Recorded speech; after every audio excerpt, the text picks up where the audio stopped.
Hello, ladies and gentlemen. Once again, we are back for the day number 2 at the TXG Expo Nagaland, and this is the TXG Open Moba Championship, the pilot edition that you're watching. And once again, I'm back. My name is Shinryu. If you do not like me, then you might like my co-caster. Her name is Debbie. She's definitely a likable character, unlike me.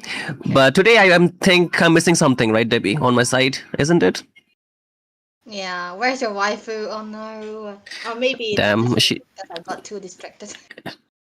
Yeah, because of you. See, I have to stay separated from my wife. You see, this is all because of you, Debbie. I'm so sorry. Apologies. You should be sorry. You definitely should be sorry.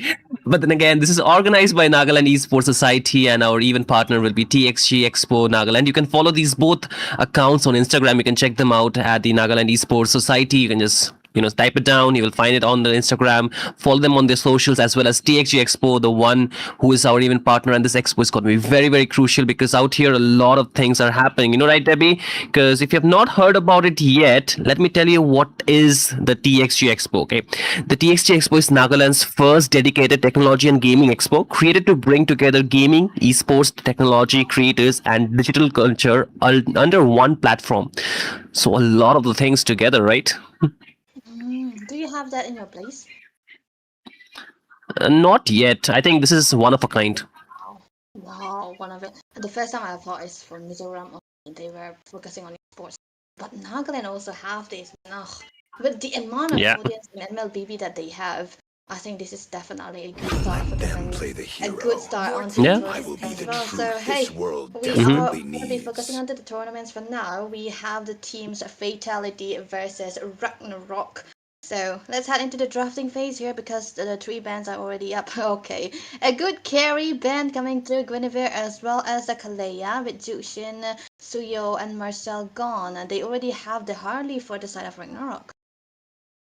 Yeah, I think it's a very good start. I'm liking what I'm looking at. I was expecting the Fovius to be picked instead of the Yu Zhong, actually, but the Yu Zhong is pretty good as well. The Roger, not something that is a normally picked hero in this current meta, but I think if you would want to pick this hero, I don't know where to place it actually, because you have the gold lane where you want to play the Roger, not there. The EXP not really working so well. Yes, the ZTN, a little bit good hero. The passive can work really well against the Kaja. He cannot easily go in and use the divine judgment, whereas the Yushong can counter you though. Oh, that's a basically like I feel like the Yuzong is a bit too early, like you already mentioned, and the fact that they pair together a Harley and a Harris, he gonna be heavy laden with magic damages here, so I'm kind of worried about that. But there's no problem here because Fatality they went for a hero that you don't usually see in this big combination. Because if you want to pick up hero, you want a screening hero onto the XP lane side, not the Yuzong. But maybe this is kind of a comfort for them, so they have to pick out the hero as much as possible. But let's see though, they wanna pick on the Hermanis. I wouldn't prefer not even the Valier. Valier is Yeah. not front line. I think they I think just whatever they want. I think the Valir is very vulnerable against the Harley, right? So if there was a Kalea, I would have said the Valir is a good pick, but against this, not. And what? You are the one banning of the Hovius. I mean, I know you cannot pick it anymore, but if you had, never mind. I think it's still a good ban though. Yeah, let's go with that. Fine. Always could be handled in lane by the Yuzhong. But then, I don't think Ragnarok will play the foes here because they kind of need a physical damage hero that is gonna be available for the team fights that actually gonna go for the setups. Maybe the Lapu Lapu even.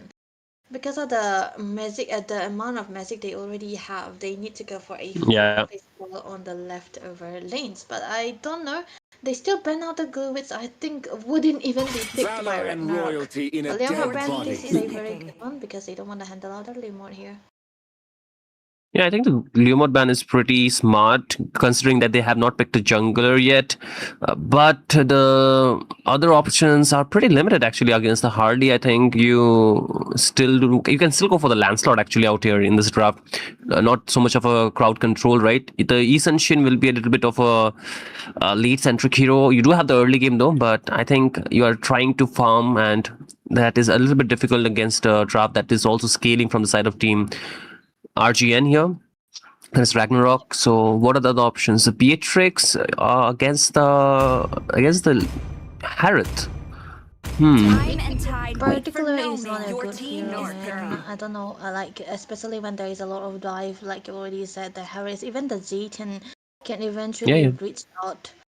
So now I'm kind of worried for the side of Fatality here.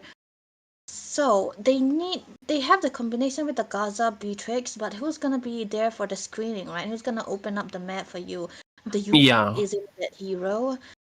So now, okay, I would love a Sora here because Sora does really well into the lane. And the True. Kufra. This is a big surprise for me, but then I actually don't mind the Kufra here because they have a setup, right? But this Yeah, Hardy I think the is Kufra is so pretty fast. good, and it's also good to actually try to punish the dive that can come in. I mean, the Kaja, if he dives in, he cannot easily go out because of the second skill of the Kufra, the bouncing ball. He will be getting stuck to actually just get out once he goes in. So that is could be working in really good way, and it can also stop the lot of the assassins that can be picked from the side of team TTE out here. TFE, I mean, they can stop the Fanny, they can stop the Lancelot, right? So it is actually like an insurance to stop the assassins being picked, and they actually go for the Eastern Shin. Not something that I was really, thinking that could work here, but hey, they are not left with too many options, to be honest. Now that I think about it, I feel like if there was any other hero with a setup like the Grog or even the Garthot into the hands of Smosey, it could have been so much better. But Yeah. now with the Yushin pick, I like it. Like you said, with the Kufra, they are gonna kind of stopping any of the assassins to appear. But they have an equalizer with the Beatrix to have a good time into the lane without dying or even without trading anything out. And they are trying to play in such a way that they have a good winning lane into the mid side because that's what the Valir gives. So it's gonna be dependent on how Akira plays this game because he's definitely gonna be the one who can carry into the early phases of the game, pick out the Valir as much as possible, and try to negate that early game that they wanna play for. And after that, I think it's gonna be a smooth sail for the hands of Ragnarok because their composition is fairly easy to execute out. Meanwhile, for Fatality, it's good, but it's gonna be a bit complicated if they miss out even on one of their resources. Yeah, I think, like you mentioned, Team Fatality can be in a tough spot if they cannot get that early game rolling for them. Especially with the Valir, I think the early game is a little bit set that you cannot dive in that easily, or you cannot actually just go for the invades. I think you can get punished thoroughly. And even with the Kufra, if he comes in with the second skill of the Valir, you can push him back. So Yeah. that could be an alternative, right? So I think it all comes down to the timing of the skills when they want to dive in, or how or which members they're targeting in the team fights. I think for the early game, you better target the goal lane because if the Harrods get the early power spike, it's very good for the side of Team Ragnarok, right? I think the EXP lane is something the Sora can still hold on. It's a very equal matchup in terms of rotation. That's where it's going to be changing a lot of things. Both the EXP lane and they need to go for the setup if the roamers are trying to stop the dive that is coming in from the other team. So we need to see how will it go because I think the suppression is a very good skill to have if you're playing it defensively though. Mm-hmm. I think he's gonna have to be the one Welcome going to for Moba those, Legends. how do I say, when you dive and it kind 5 of stops seconds till everyone the from enemy reaches going the in. battlefield. And I think that's Smash just Yeah. the them. playstyle for now. For a different kind of playstyle for a troops Kaza, deployed. you do not really want to go for the initiation. But then again, we'll see though. They have a Stanford into the team. Yesterday's Stanford Yeah. that did a very amazing job. So enough poison of Stanford again. So They also have a I'm Kelra. high hopes. Yeah, we'll see though. They also have a Kelra. I mean, very interesting names, right, Devi, for sure. We are not used to seeing this kind of names, but it is really refreshing again, ladies and gentlemen. Welcome to the match number 1 of day number 2. This is the knockout rounds, round of 32. Ragnarok onto the blue side and Team Fatality onto the red. Both the teams with a different kind of composition, but the goal is same, to win this match. Oh, they have that kind of risk with this best of 1 series, so they have to actually do their best. I want to see the rotation coming through from Akira here. It could have been so much better if he can rotate onto the bot lane side, so this is exactly how the jungle passing is actually looking like for him as well. The mid lane though, this is the power of the Zaytian, right? No matter how the situation is going to be into the mid side, you have a good clearance and you cannot get caught because you do have a passive as well, and that kind of made it so much easier for her rotation, for her to not be getting stopped or frozen in lane. Even against the Valir, he does really well too. But PD onto the top side, I kind of like this rotation scenario because against the Yuzong, you want to focus a bit on him, right, to stop him from getting that level 4.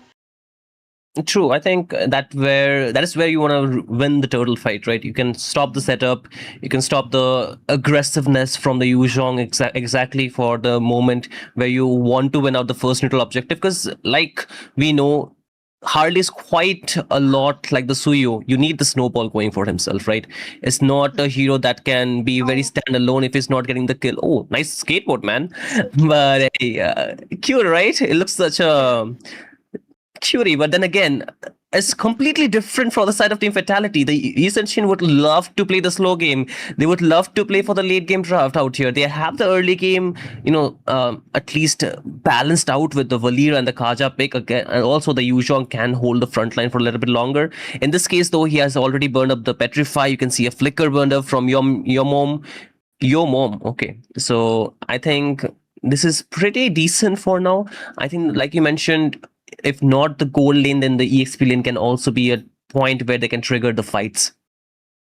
I feel like they should for the earlier part of the first minute. I did say that maybe they want to go for the bit of a gang onto the Beatrix, onto Kelra here because it's against like Paris. But then again, if we talk about the first hurdle, then the first hurdle is always gonna be onto the hands of the Yuzhong, wherever it is. So the focus also gonna have to shift a little bit onto the XP side. That is the power of the game into the power of the user into the early phases, and I think they really did well. They tried to do it too as well, but there's still time for the turtle, so maybe they might eventually focus onto the mid first and try to get that level 4 as much as possible, especially into the hands of the Zaytian, so that she will be able to neutralize every kind of setup that Fatality might eventually bring for them. So yeah, I think it's the way they want to play the early game for now, because that's gonna change a lot of dynamics of the game for the mid to late. Because once the snowball is into the hands of any of the teams, like I'm mentioning the snowball again and again because this is that kind of composition. The game right now is all about snowball, and we have seen even the toughest lead can be brought back if you have the late game composition. But here a very strong position with the button shocker. Akira will get stunned up. There is a deadly magic, but who's gonna get the kill is gonna be the question. I think it's gonna be 1-for-1. No. Akira still surviving on a slither of HP, and that's an early start, the strong start for the side of Team Ragnarok. Akira with the clutch factor that he have onto the Harley, amazingly well done. This is definitely gonna be a game for the side of Ragnarok here. They will have a greater start onto the turtle as well, with one that's already suffered. That's a drama. That's a jump, but can they get the kill? Sandford stunned in. They cannot even use the ultimate. Gets taken down. There is gonna be the Sora with the skill, and Ascension for second time. Almost this time though was gonna get taken down. Now the control is for the turtle in the hands of Ragnarok. Amazing read coming in from PD there, trying to focus onto the Yuzhong so that they'll be able to have a good start onto the turtle here as well. So this is definitely going to be a free one with a kill, or not even a kill, but a good zone coming through. Winter Shadow not having the best time of his life in his own jungle as well, because I'm pretty sure when the deadly magic is up, they will be trying to find a bit of an ambush here. So Winter, he have to be very, very careful on the way he's bossing here. He should not be read out. Oh, Winter goes though. I think he's taken a bit low and will get taken down. Akira finds a second kill on the map. Okay, both of them are going to Ghost get ghosted, man. But Smoshy onto the other side trying to give a bit of a vision here. But against Zakova, who is a tank that did an exceptional amount of damage. He can pretty much solo the marksman as well with the curse helmet. But it's not right, Louis.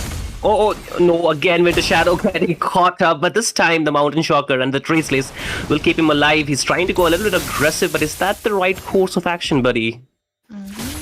No, I don't really think so. He's really Smoshy? in there. So that's a ball. A bold move coming from Smoshy, trying to take all the damage head on.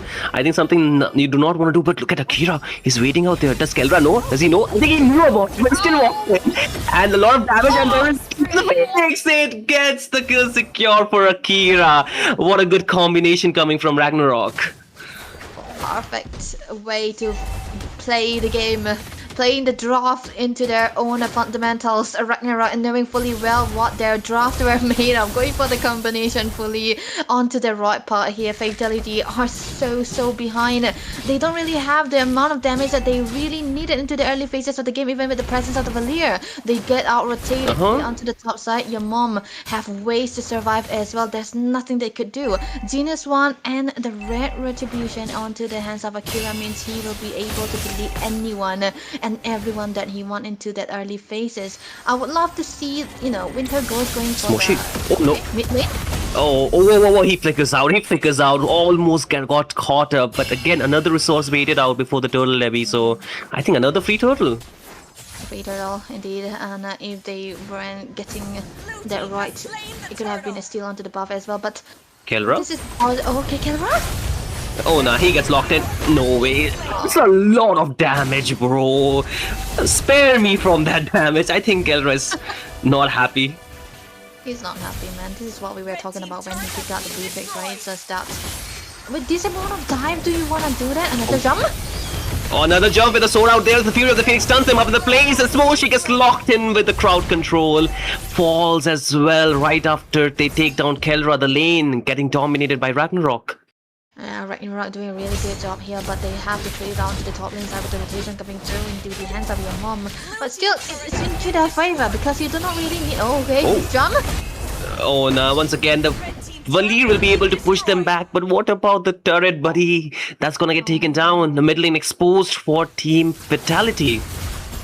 Exposed against, which means the jungle is definitely gonna be in a vulnerable position more than it already was. Now that the mid is gone, there will be no spaces or no way for the Kaza to go for an ambush. It's so tough for Smosy now. Even if he get one of the divine judgment onto the members, I don't think they have the firepower to even get it down. But PD though. Yeah. The stun connects the knockup, then again the Divine Judgment brings back PD. Can he get back is the question. The Black Dragon drop down. And Team Fatality, they know they don't need to disengage. They will be able to take down PD. It's a kill, but now Sora gets 3-man. Brought back Akira, takes the Winter Shadow, and Winter Ghost falls as well. Double kill, and the Smoshy next to the chopping block gets taken down as well. Sanford locked in, cannot find a way out. Triple kill for Akira, and they get that team fight in their name. That was a beautiful team fight. PD overstayed his welcome just a little bit, but it was just a bait. Perfect setup coming through from your mom onto the Sora here.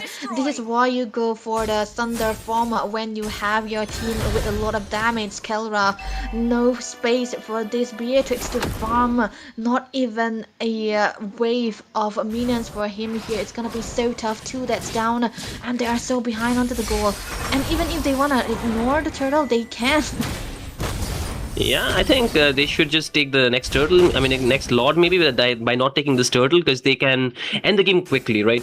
With the lead that they have already established, 6k, around 6k. So that's already good enough. Almost every second tier will be getting taken down after they... Actually, there's 2 more, so it's not every. But Smoshy again gets caught up, flickers out. Deadly Magic connects, jump, revenge, the Fury of the Phoenix. Smoshy deleted off the map. The Black Dragon drop down. Louis going in with the Summon Force as well as the dive, but it's not enough. They find the turret regardless.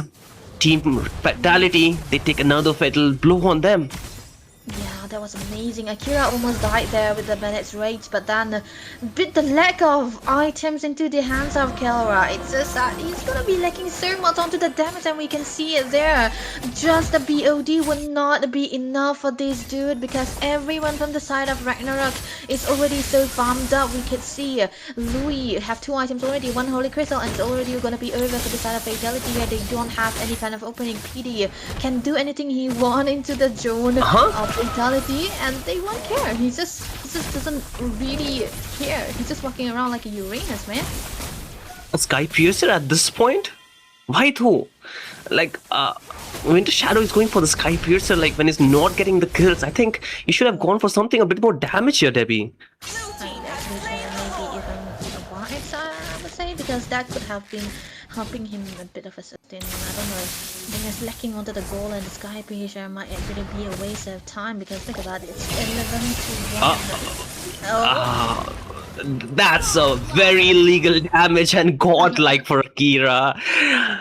That is the problem. You do not have the farm and you waiting item. But hey, your mom goes in, gets the killing spree, brings back 2 members, Moshi the double kill, Winter Ghost, 1 more hit, then they find it. Yes, Louis takes him down, Sanford the remaining member, but doesn't dare to go out. Team Ragnarok finds 4 members down before they even get marching with the Lord.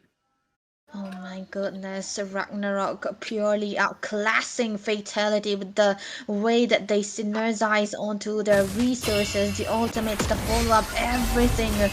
So now they will be able to get 1 inhibitor too with the presence of the frontliners here. Your mom doesn't care, he can just go in because they are clearing him on what he can do with the setup on the Thunder form. Oh, the Divine Judgment connects on towards your mom. He knows that he can still survive with the sustain that he has. The Mountain Shocker will get used up as well, but it's gonna be enough. The Lord marching here. Louis just pick up the Holy Crystal. Black Dragon from out. They're going in for the dive. PD gets a sun up. They're locking in the base, but can Fatality and Defenders. Kelra might just get taken down because he's taken a lot of damage. They're still trying to push them back. They're able to defend somehow. They've taken down Akira, but again, the Fury of the Phoenix locked in. The dive jumps. Come in, but your mom gets taken down. Louis will find another member, but the immortality will be lost from PD. They still have some members alive, but again, Winter Shadow is trying to deal the damage, takes a lot of hit on himself, goes back to heal himself, but the defense have been made, but at the cost of 3 inhibitors and almost 50% HP of the base. Yeah, it's kind of bad to say the least because they gave out 2 shutdown kills on the hands of Fatality. There a bit of overzealousness coming through from Louis as well, because, you know, why go for the kills, man, when you have the damages? It could have been so much better because there will be lack of bodies to clear out the waves as well. But so far, I can see for Louis, he already gotten the Holy Crystal, which is a moon item that I'm pretty scared for Fatality now, especially Kelra will not even have the time of his life as well, but chastise again onto the hands of PD. I would love if he go for the curse helmet, full build, and thunderbelt. You know, he can True. I think, you know, even for Kelra, going for the BOD first item when his team is losing is a very expensive build that he's going for, right? He could have just, you know, gone rush in for the other items, but then again, another dive, 3 members going in, Winter Shadow, no escape, falls, Black Dragon out as well, so main resources down. Now it comes down to the 4 members to defend the base crystal, which is almost 70% HP. 3 more hits to the work, your mom and PD goes in! PD finds a kill onto Kelra, they're still trying to defend, your mom will be able to take down it will be getting fall in the hands of Winter Ghost, but still the damage will be enough to take then 1 more member, and you can see the rest 2 still struggling to survive as well as defend. Akira falls, Winter Ghost 2. It's all about Sanford, but he's not the man in this game. It's gonna be Ragnarok hitting the base and getting this game to an end, getting the victory point. Pure outclass coming through from Ragnarok here. A clean, crisp performance coming through for them with the combination that they have so far, Sora, Kufra, and the Zetian. And the existence of a Harris and a Harley is just for them to get that execution part. Amazingly well done, Mr. Peter, getting that MVP onto that Kufra with a load of damage. You know, he could have just go for a bit of troll bill and it could have been fine, but damn, Ragnarok doing so well. I don't even know what to say. Super serious. It's so, the draft was, I was already disappointed on the draft coming through from Fatality, and then the execution just so much better for Ragnarok again. I know that they were not down with much options to go for the assassins, but the use engine was really forced into that draft, and it was clearly looking like it will not work, right? With the amount of dive they have, it's very difficult for you to position, and with the amount of setup that we got to see from both PD as well as your mom, it was very difficult for you to do much. And even if you survive, you cannot dash out because there is a Fury of the Phoenix waiting for you right at the moment you use your flickers or your dashes, right? And then Akira as well as Louis, they were always there to wipe the floor with their skills. I think even for Louis, it was a very good game because they already took care of Kelra, which was something a very important objective on the map, and he was not given the chance to get the power spike any longer. And overall, I think it was a very smartly played game coming in from the side of Team Ragnarok. Almost a 12-minute game and perfectly executed. That was what I was talking about. Like, it's like Yeah, I repeated your points. Yeah. Louis for it's like having a bouquet, right? Louis Yeah.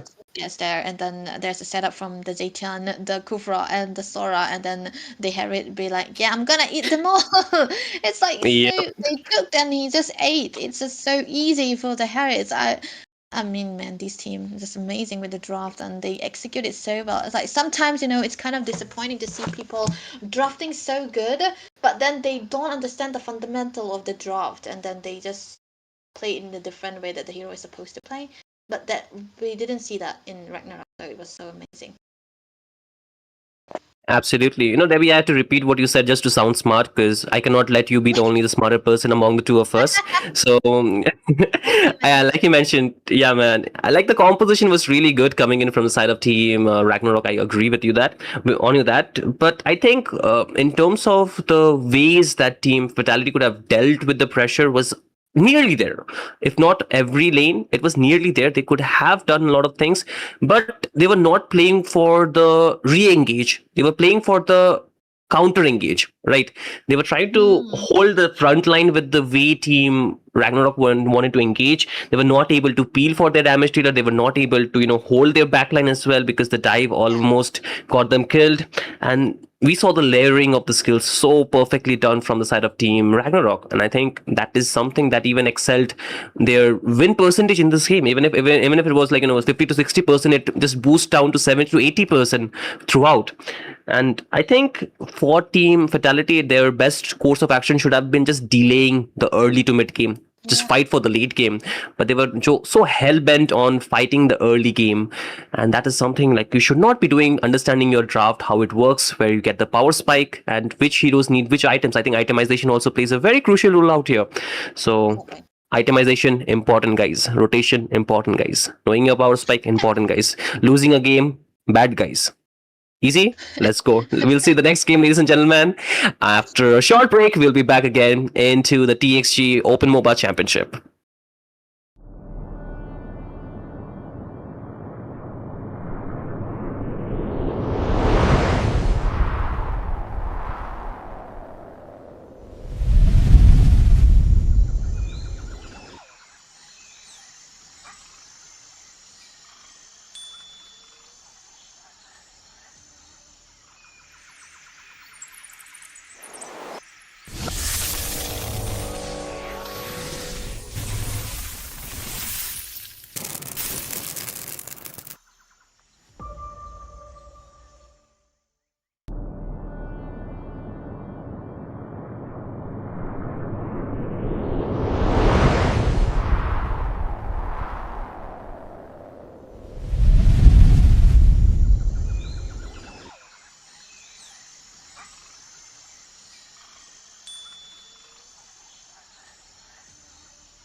Hello, ladies and gentlemen, boys and girls. Welcome back once again to the TXG Open MOBA Championship Pilot Edition. I still do not understand why it is a pilot edition. We'll soon begin to know, right, Debbie? Because I am always missing my waifu beside me. Like yesterday, it has been a habit of mine to see her beside me. Now I feel lonely. I'll feel better though because I wouldn't have to laugh at it. At least you have something to laugh about other than your boring ass life. But hey. Okay, man, that's true. I wouldn't even deny that, but I like the backgrounds that we have. But hey, we have another Hey. match coming soon. Do we? No. I mean, it's the best of ones once again, round of 32, best of one, right? So again, ladies and gentlemen, if you're watching right now, you already know on the screen it is written that this is organized by Nagaland Esports Society. So make sure you go and follow them on the Instagram to be updated, to know about the latest things that are happening for the Esports Society around the Nagaland, and they are the best one at it. Again, our event partner is TXG Expo Nagaland, and they are bringing in a lot of things, not just gaming. Gaming is just not about entertainment. There's a lot of things that happens behind, and you get to experience each and everything. So make sure you follow them as well to know about the expo, to know about the location where the LAN event will be happening, and a lot more apart from the LAN as well. So be part of this amazing expo. This will be the first time that you can be part of such an amazing event. But me and Debbie are very happy to be part of this decks right now to see which teams will be playing up next and how will they be drafting, right, Debbie? Yep, draft is always one of my favorite part of the game. That's an analysis dream. But anyway, we have the two.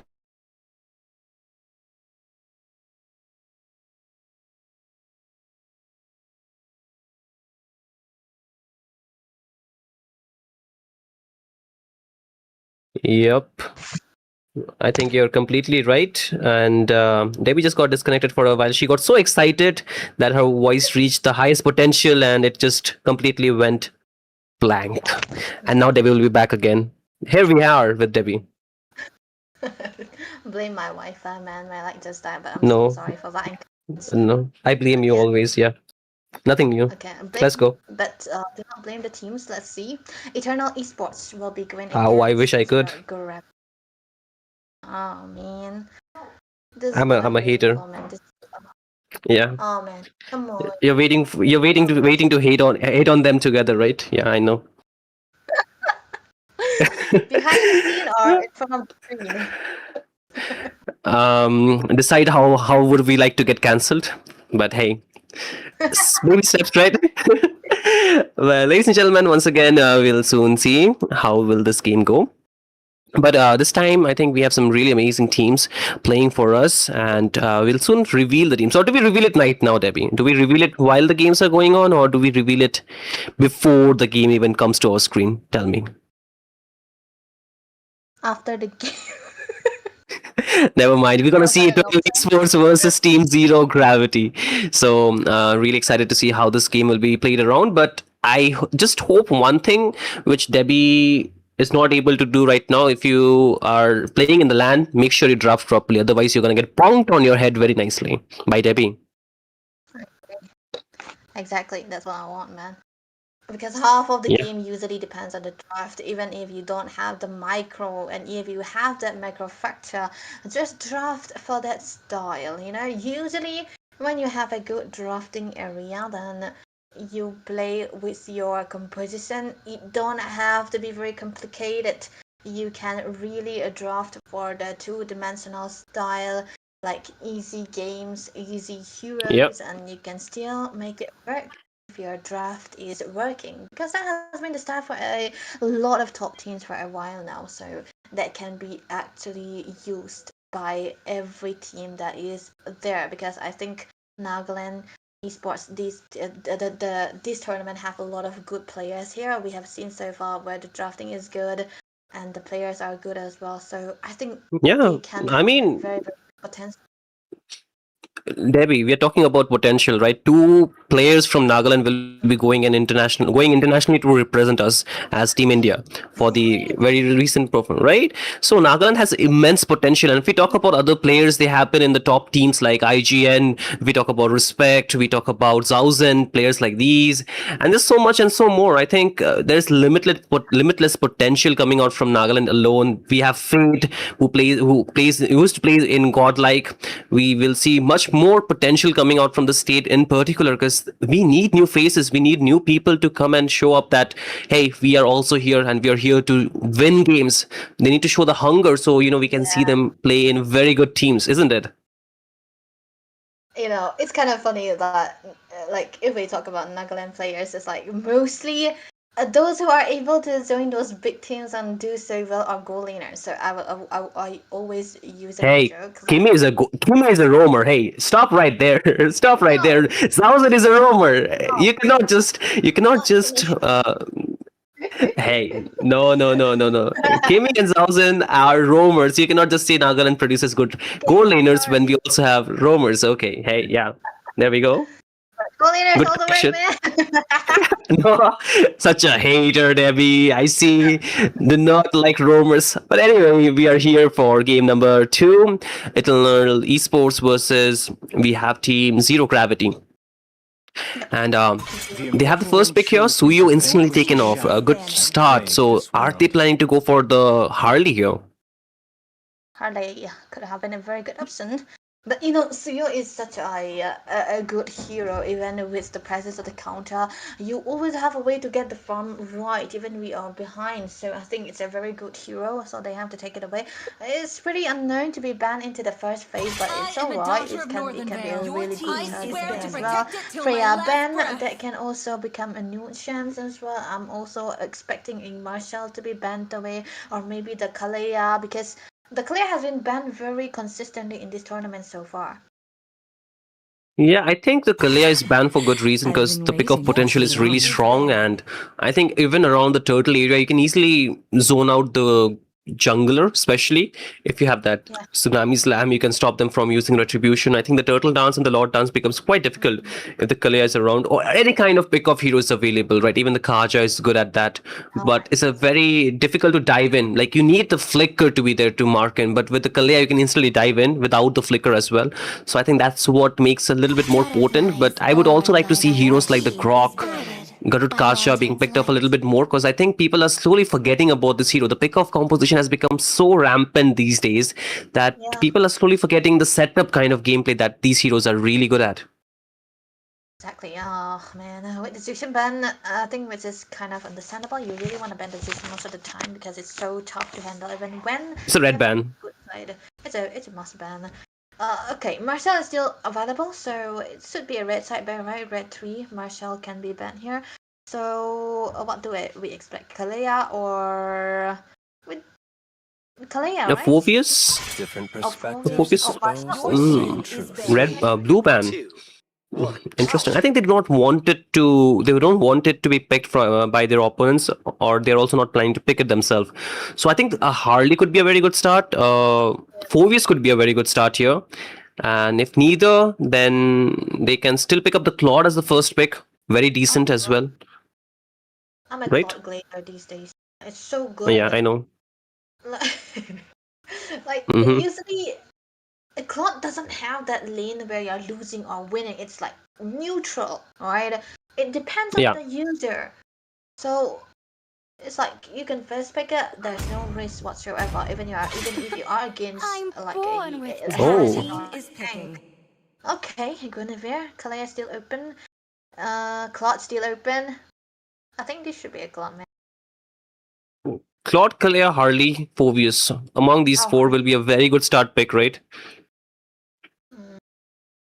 I think it should be Harley then. Claude or Harley. If they don't go either, I don't know. Because I mean, what else apart from these though? Not a Leo mod, definitely. Not Harley makes sense, right? Good first pick. Now they can go for the Kalea if they want to. Kalea and the God, maybe. How about that? Kali and the not Claude. My bad, Claude. Yeah, Claude. Kali and the Claude. Oh, they can deny that actually. Yeah, yeah. Not the only Okay, one Phobius too? that Yeah. likes no problem. chains. But I feel like it's a bit too early. You can pick it in the red 3 main after seeing their composition. That's alright. Phobius and Claude? Either Kalea. Phobius, Claude, or Kalea. I think Kalea is a very good Or answer. Phobius and Harith. Early, too early, right? Wait, they can let go of the Harris already. I don't think Eternal Esports will go for the Harris. Tail's been itching. there we Yeah, go. Kalea. Your Yeah. team is picking. No, it can be Harley Claude, right? Or Claude and Gord. Gord is so good here, man. Claude and something to top it up. Maybe a mage here. They can go for the Gord. Yeah, they can deny the Gord. They can even deny the Lunox. I think the Lunox will be a good pick against the Phobius to burst him down, and even against the Kalea if he dives in. Like at least you have both the survivability as well as the damage.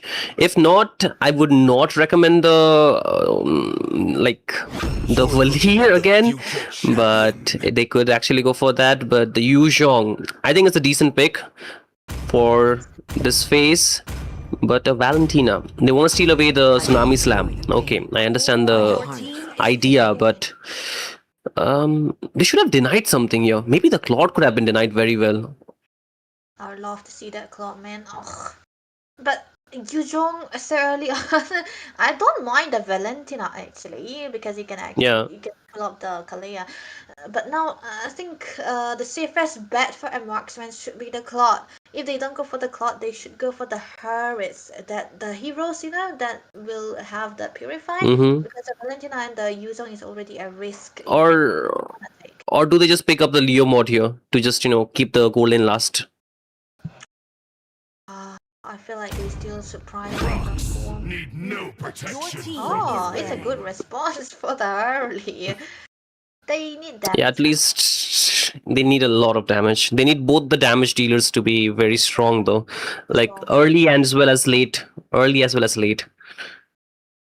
So the mid lane needs to be early, the marksman will be late for sure, right? So an early mage. God looks good. The Lunox looks good. The Kadita also looks kind of decent, I would say. Not the best, but decent. Yeah. Definitely not a Zetian. Definitely not a Zetian. I don't. What is the ban though? Vessel of iron. Oh, yeah. Good ban. Okay, not that bad. Yeah.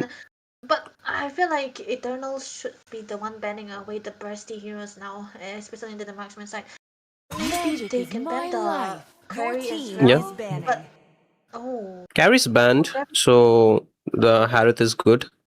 I think after this they just take away the Claude just to deal with the pressure, right? They do not have anyone to catch the Claude as of now. So I think they might be able to deny the Kaja here if they want to ban away more roamers for the side of team Zero Gravity. But do they ban it out or not is the question, because they can still pick up the Claude here. They have the pick after this, so they need not to ban any gold laner as of now. So banning the roamer sounds much more relevant, right? Usually I don't like the combination of the Yuzhong and pick off heroes, but Yeah. Power of light incarnate. they have to ban it. Are they watching the stream or what? Yeah, they should be. They're taking the sweet time. And Claude, yeah. I think a Claude is a very decent ban out here. If not the Claude, then something on the mid lane. Yeah, Claude. Your team is picking. Claude is good. Now, what do they pick here is the question. They can still go for maybe Bursty, right? Gimme or Burst Farsa? No, Farsa. Farsa. Should they leave the gold laner here, or should they pick it last? They can pick it last actually, but then what are available? This is why I say prioritize on the Claude, man. There's so many. I think the Baxia was not required that early, right? They could have picked it later on as well. Yeah. I am Okay, Moscow vengeance was the only valid choice. Decent, yeah. Granger, What to right? go against the Moscow? Granger Obsidia. or Bruno. Obsidia better, but Obsidia is very easy to burst here though. They can catch her. And should be Granger, right? You're bound to. Maybe. If not the Grandeur, then what else? The Bruno is decent, not the best here. They need a little bit more. They need something with the DHS, I guess. What about a Hanabi? No! Wait, Hanabi is good in lane against the Moscow for some reason. Yeah, it is actually good. It sounds stupid, but it's actually good here. Because the Kalia cannot catch her. Hey? What? Are they cooking? No marksman? Are they cooking something here? Your team is picking. Now things actually change a lot from here, Debbie. Oh, I don't like it, man. Ugh. Just because of the box shot, you want to risk that late game? Why would you want that, bro? Hanabi? Exactly. I mean, at least it's not the super brain rot. It works really well. The pure, like, the immunity can stop Kalia picking you off. They do not have that much chase. If the Moskov dives in, he can easily get bursted down with the Grog being there. So I thought like it would have been a very good pick. Like, I know, guys, I know it's not something is very popular, but it fits in this draft really well, honestly, for this game in particular. The daughter of eternity And now the Lunox, like, leads you yeah, upward. we were expecting the Lunox. This was a burst, right? A burst that we were talking about. So they have Yeah. a burst mid-side, but this is a bit of a late game composition that we see so far for the side of Zero Gravity. But then, Eternal Esports still, I feel they're gonna have to be very aggressive since the start of the game, because already the Valentina and the Grog have a good winning mid side, and comes the Yuzong and the Expert, who will not lose in the laning phase as well. So first hurdle definitely so much more important for Eternal Esports. They have the better setup, they have that early game momentum as well. Okay, this should be a very late game composition and damage control playstyle for the hands of Zero Gravity. The opposite for Eternal Esports. Yeah, I think for Team Eternal, like you said, they need to play it really fast this game. Within 12 to 15 minutes, they need to end. If not, then it's going to be very difficult. But then again, ladies and gentlemen, boys and girls, welcome into the Land of Dawn. This is going to be the game number 2 between Eternal Esports versus Zero Gravity. Another best of 1. It's the knockout rounds, round of 32. As you can see, it's going to be a best of 1. So, ooh, really interesting things on screen, right? Yeah, you should not be dragged into the later part of the game, especially the 15th minute of the game Ooh. when at the farmer, but mid lane, a bit of a pressure gonna be built up by the Lunox instead. Interesting. I mean, he does have the Kalea, so that is a very good one, but then even if it drags to the furthest part, the rotation will be so much better for the Valentina as well as the Grog combination here. So this is what we are actually gonna be waiting for. First hurdle is definitely gonna be a better setup for their side, but it is actually a Yuzong gold lane, right? Huh. I am not a big fan of the use on gold lane, but at least the Expo works well against the Phobius. Like the true damage and the poke continuous can work well. And again, we'll see how does this actually goes around. But then again, I think the mid can do a lot for the side of Team Zero Gravity here. So if they can pull off something, then things could be better for them. No, the one thing about the Grog is that it's so annoying against pickup heroes, so the Claire will not be having that much of a better time if they want to go for the sets here, so they have to wait out just a little bit here. But other than that, it's completely fine, because the faster the rotation, the more reason you'll be able to give. Yeah. On the other hand, Wuzen still onto the farming side, they cannot really go for the engages here well, and good read coming from 3, they're going for spotting here. Oh wait, a lot of damage onto Sora. He's really low. The Moskov needs to be careful out there. And even Wuzen is pretty low. But Debbie, a quick question, okay? Like, the Bugs is pretty slow compared to the Harley, right? In terms of farming? Yeah. The Harley is so good in farming, and like if it's like a Suyo or something like a Leomord, they're gonna have a so much equalized. They will be equal into that farming style, but not so much. Oh. Then again, a dive in the top lane. Masarap really have to burn up his last insanity before the team fight even begins. You can see Phoebe is pretty low, and Tusk needs to go back here. Again, the Lunox is giving the rotation, but Carano, he knows that he cannot sustain the damage. Or AD is trying to hold the front line. There's a flicker from Tusk. He wants to go on towards Masarap, but he also flickers out in time. And for now, the turtle control completely in the hands of Eternal Esports. No way for Team Zero Gravity to contest, but now I think that was a mistake coming from Aizen. He was not having the best connection there. Definitely a disconnected play from him, and that is why he has to give the first kill to the hands of Team Eternal Esports. Not really a good sign as well, and he wasn't even level 4. I don't know, the farming was actually a bit so slow for that side here.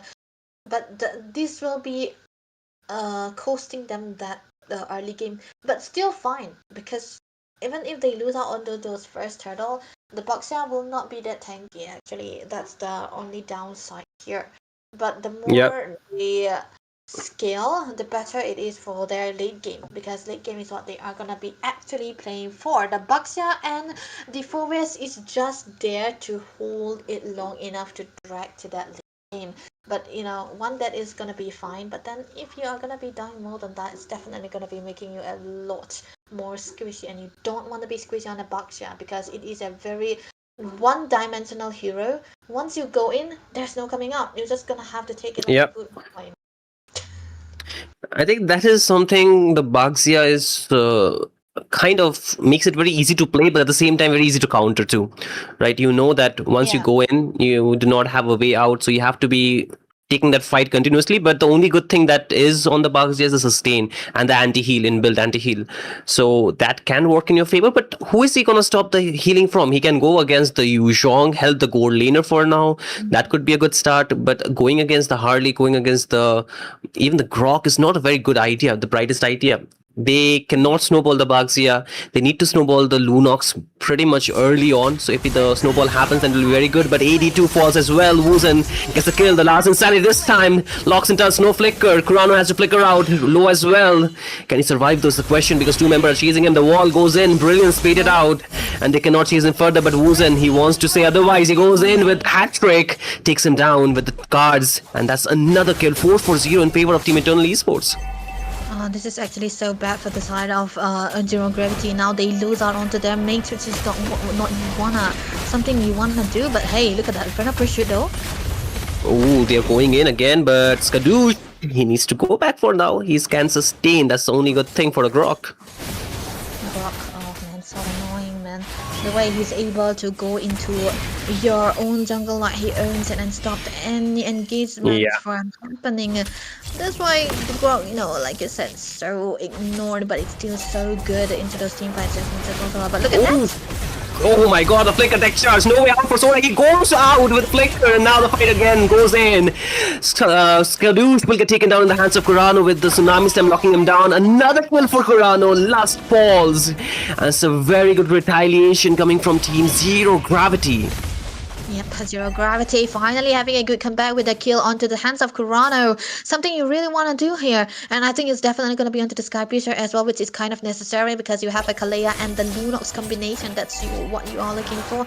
But amazing maneuver, right? From Wuzen. Most of the time, he's not getting caught here and there. He's just trying to go for the pick-off. And then whenever he goes for the Deadly Magic, he always gets a kill. That's what you want to do here onto the mid-side. The resistance coming in.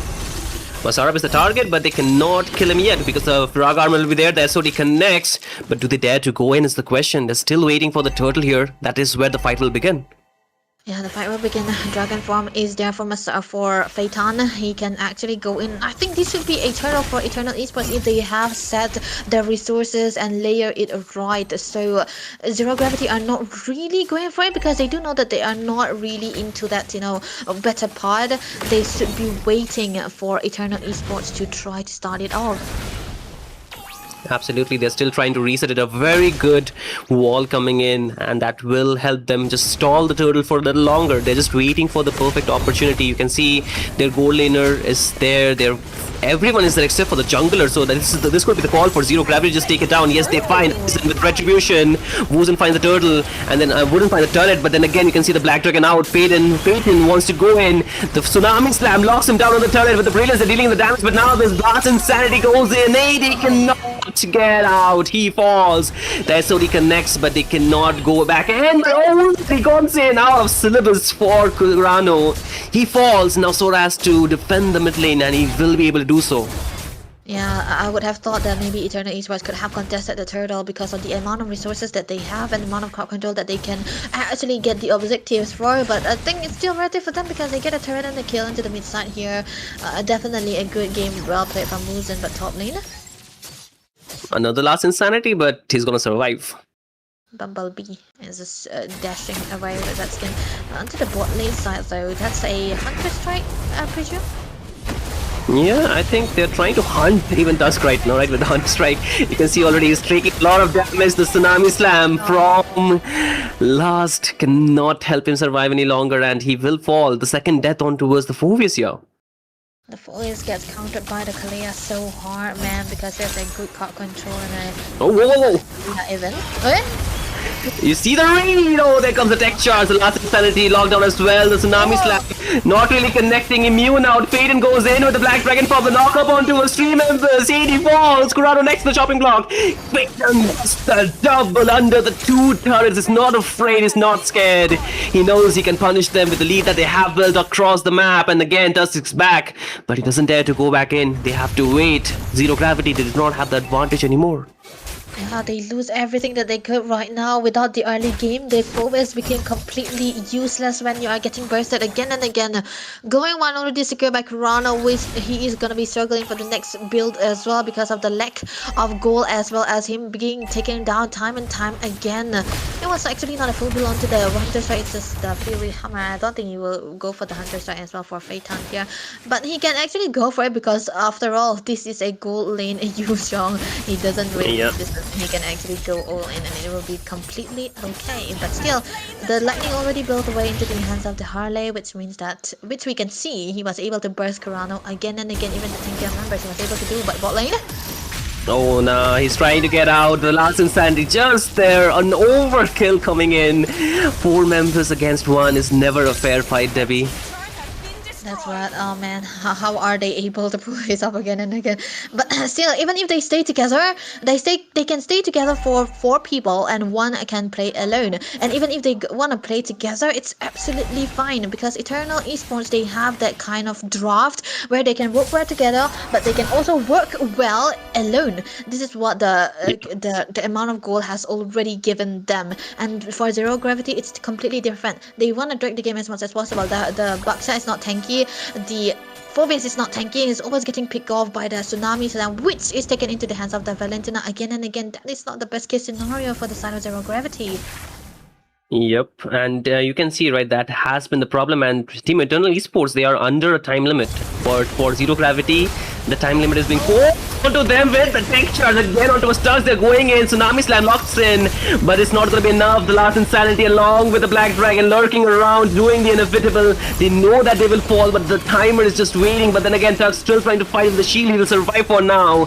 Kurano is there. They're trying to hold on. Aizen locks them down. Phaeton cannot find an escape. The SOD completely misses out, but now he will be getting chased down. Woozen is there, but can he find the kill? The deadly magic connects, but there goes the hat trick, and there goes the card. Unstoppable for Woozen. The gold laner down for the first time from the side of Zero Gravity. He was farming quite well, but not anymore.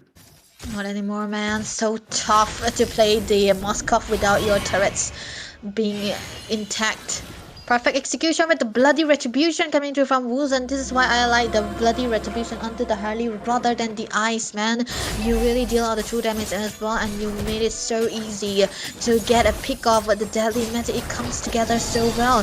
Perfect pick off here, I would say. Now the Lord is already up with no contest whatsoever coming through from the hands of Zero Gravity, and the fact that still the Boxia Aizen is the one trying to go for a long lane farm. Not the hero you should be, you know, that should be doing that. Yeah, I think the Baxia was pretty early as well, and it's like Eternal Esports, they completely read out the draft, right? They want to play for the late game with the Baxia being the front line, and they're completely stopping it. They have negated it completely, and even though Kurano is getting the kills, but it's very limited. It's like the overextension getting punished. They cannot stop the push, they cannot stop the aggression that is coming there, and with the Grok, it's so easy to go for the setups. You can see they have the damage, and just the cards alone, you see chips away so much HP here. With the Lord marching from the bot lane, things are looking too dire for Zero Gravity. Radiant armor already picked up by the full base here. Not much that they can do here right now. Look at the wall! Just one wall and spell the flicker is already baited out. Exactly, and now they have to wait for the onslaught. There's another dive. The knockup connects 80. He's trying to survive, but can Woozen with the monster kill here. The last insanity being used up, and now he's stuck inside the turret. Woozen still trying to go out. You can see the work is being done by Dusk, but there's nobody to follow him up. He's just trying to sustain through it all. Good fall, Faden dives in. Dusk is still there, but he cannot get back out. And now Sora has to do the work. He needs to defend. Aizen getting the damage onto him. Another last insanity. Will it be enough to take them down is the question. It chips away enough HP to force him back, but a shutdown finally into the hands of Aizen. His first kill on the board, but it's already too late. The inhibitors are getting pushed. The mid lane will not stand for too long. AD is back from the death timer, and he's going in for another setup probably, but he does not have the Tsunami Slam yet. But they have been able to defend, so that's the good news for Zero Gravity as of now. Yeah, they did lose out onto the one inhibitor here, top lane side, but they also had a good kill onto Masarab as well, so that's a good shine. But already the Trinity built away, the Magic Trinity already built by Wujin, but he is actually going for the Sky Piercer into the later part of the game, which is kind of, I would say still good because he's already on 7-0 kills, so that's a really good sign. Oracle and a Queen's Ring for Phaeton, which means that he is able to sustain everything even if he becomes the front line. Good thing for the side of Zero Gravity is that the Moskov Sora already built out the DHS, but he kind of needs that penetration as well, so the Malefic gun is completely necessary for him. Absolutely, but the thing is, the next Lord will be in 30 seconds and he's not going to get it on time, and that could make things a lot more harder. Yes, they can try to look for a contest, but however, you can see the level difference between the junglers is still not level 15 for the jungler of Zero Gravity. It's around level 13 and a half, so he needs to wait a little bit longer because the retribution damage is not going to be enough. But Skadoosh, just his presence is enough to intimidate his opponents. They are not trying to, walk up, but then again, they are trying to just find a little bit opening. But this time around, Masarab does not have the immortality anymore, so that could be the opening they need. But do they dare to go and fight it head on with a Hail Mary play here? This is not something that they can actually risk out. Even if they want to go for a bit of a Hail Mary play like they said, they will be losing more than they are gaining there. That was a close call. Nice SOD timing, I would say, from Sora there. But now with the Lord coming, it's not evolved just yet, right? So the thing is, Eternal Esports, they don't really, they shouldn't risk anything. They should end the game right about now, because once the full itemization hits for Sora, it's gonna be actually tough for them to end the game because they have such a good high ground. But but who's gonna push? Yeah. Who's gonna push? That's the question, right? There's nobody to push technically. So it's tough. It's definitely tough for Eternal Esports, and now for Zero Gravity, they have to push as well. It's much more tougher on them than it is on Eternal Esports, because they can get the fight, but then again, another deadly magic being used up. Not nearly enough to take down Tusk, but is still okay. They can hold on a little longer because the Lord is not yet in the base. The fleeting time coming here could be a good sign. They can go for multiple Tsunami Slam, but now the Lord, the inhibitor turret should not be standing much longer. The ultimate stolen by Valentina, but then again you can see that HP is getting chipped down. Aizen wants to hold the front line. With the it's amazing from Skadoosh. Last Insanity doesn't really connect, but that falls eventually, and now they're trying to hold the front line. Lust gets taken down. The target is the base, but they cannot push. As you know, there's nobody to push. Peyton gets taken down. The base is just too low. One more hit, and it's gonna be Team Eternal Esports getting the dub and winning this game out. No chance for Zero Gravity to bounce back. Yeah, someone That was a very different strategy that we can see from Fate and they're onto the use on goal lane. But amazing pull off, amazing part of the execution. They did not drag the game to the 15th dangerous minute that we were talking about. Ending the game with with just one lord as well. This was so good with this two fighters combination and one executioner.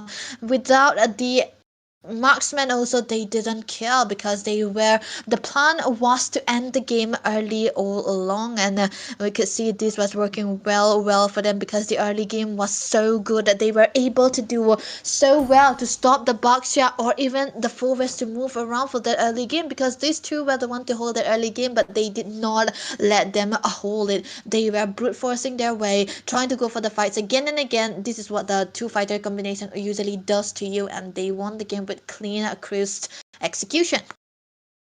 Absolutely. I mean, how can they lose when they have the ultimate weapon of the Kung Fu Panda, right? Mr. Pose, right? Skadoosh. I mean, my friend Crucifix has been really asking me to reference that out, so I will do it in his honor. Thank you, man. Your contribution is duly respected. So it's a very good one, you know. So again, I think the problem was how they were not able to take charge of the early game, and you also mentioned with the Baxia, very one-dimensional gameplay from the side of Team Zero Gravity. Not much of a stuff you can do on a pick-up hero here, and I think in this tournament in particular, the Team 5D composition draft has always had a good win rate rather than the pick-up draft. So you know where to draft, guys. So you know, you gotta watch the games to know what to do here. Maybe they can pull it off something, because it's a best of one series after all. You cannot really go for the pick-up into the later part of the game. But that was a fast game, right? 14 minutes. It was actually very good. Yeah, I think it was a very good game, but eventually, even if it was fast, it was not fast enough for the side of Team. I mean, for the side of Team Zero Gravity, they wanted it to be slowed down. They could not getting it slowed down, right? So that was another problem for them. But again, another victory for the side of Team Eternal Esports to move on to the next round. We'll see what awaits us for the next game. While we wait for that, ladies and gentlemen, just hold on for a little longer. After the short break, we'll be back with the action once again.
Casting is Hello, ladies and gentlemen, boys and girls. Once again, we welcome you back to the TXG Open Moba Championship Pilot Edition, and you're watching it live on this channel. And do follow up the Nagaland Esports Society as well as TXG Expo Nagaland as well, because you do not want to miss out the amazing things that these people are bringing for you guys, especially the people in Nagaland.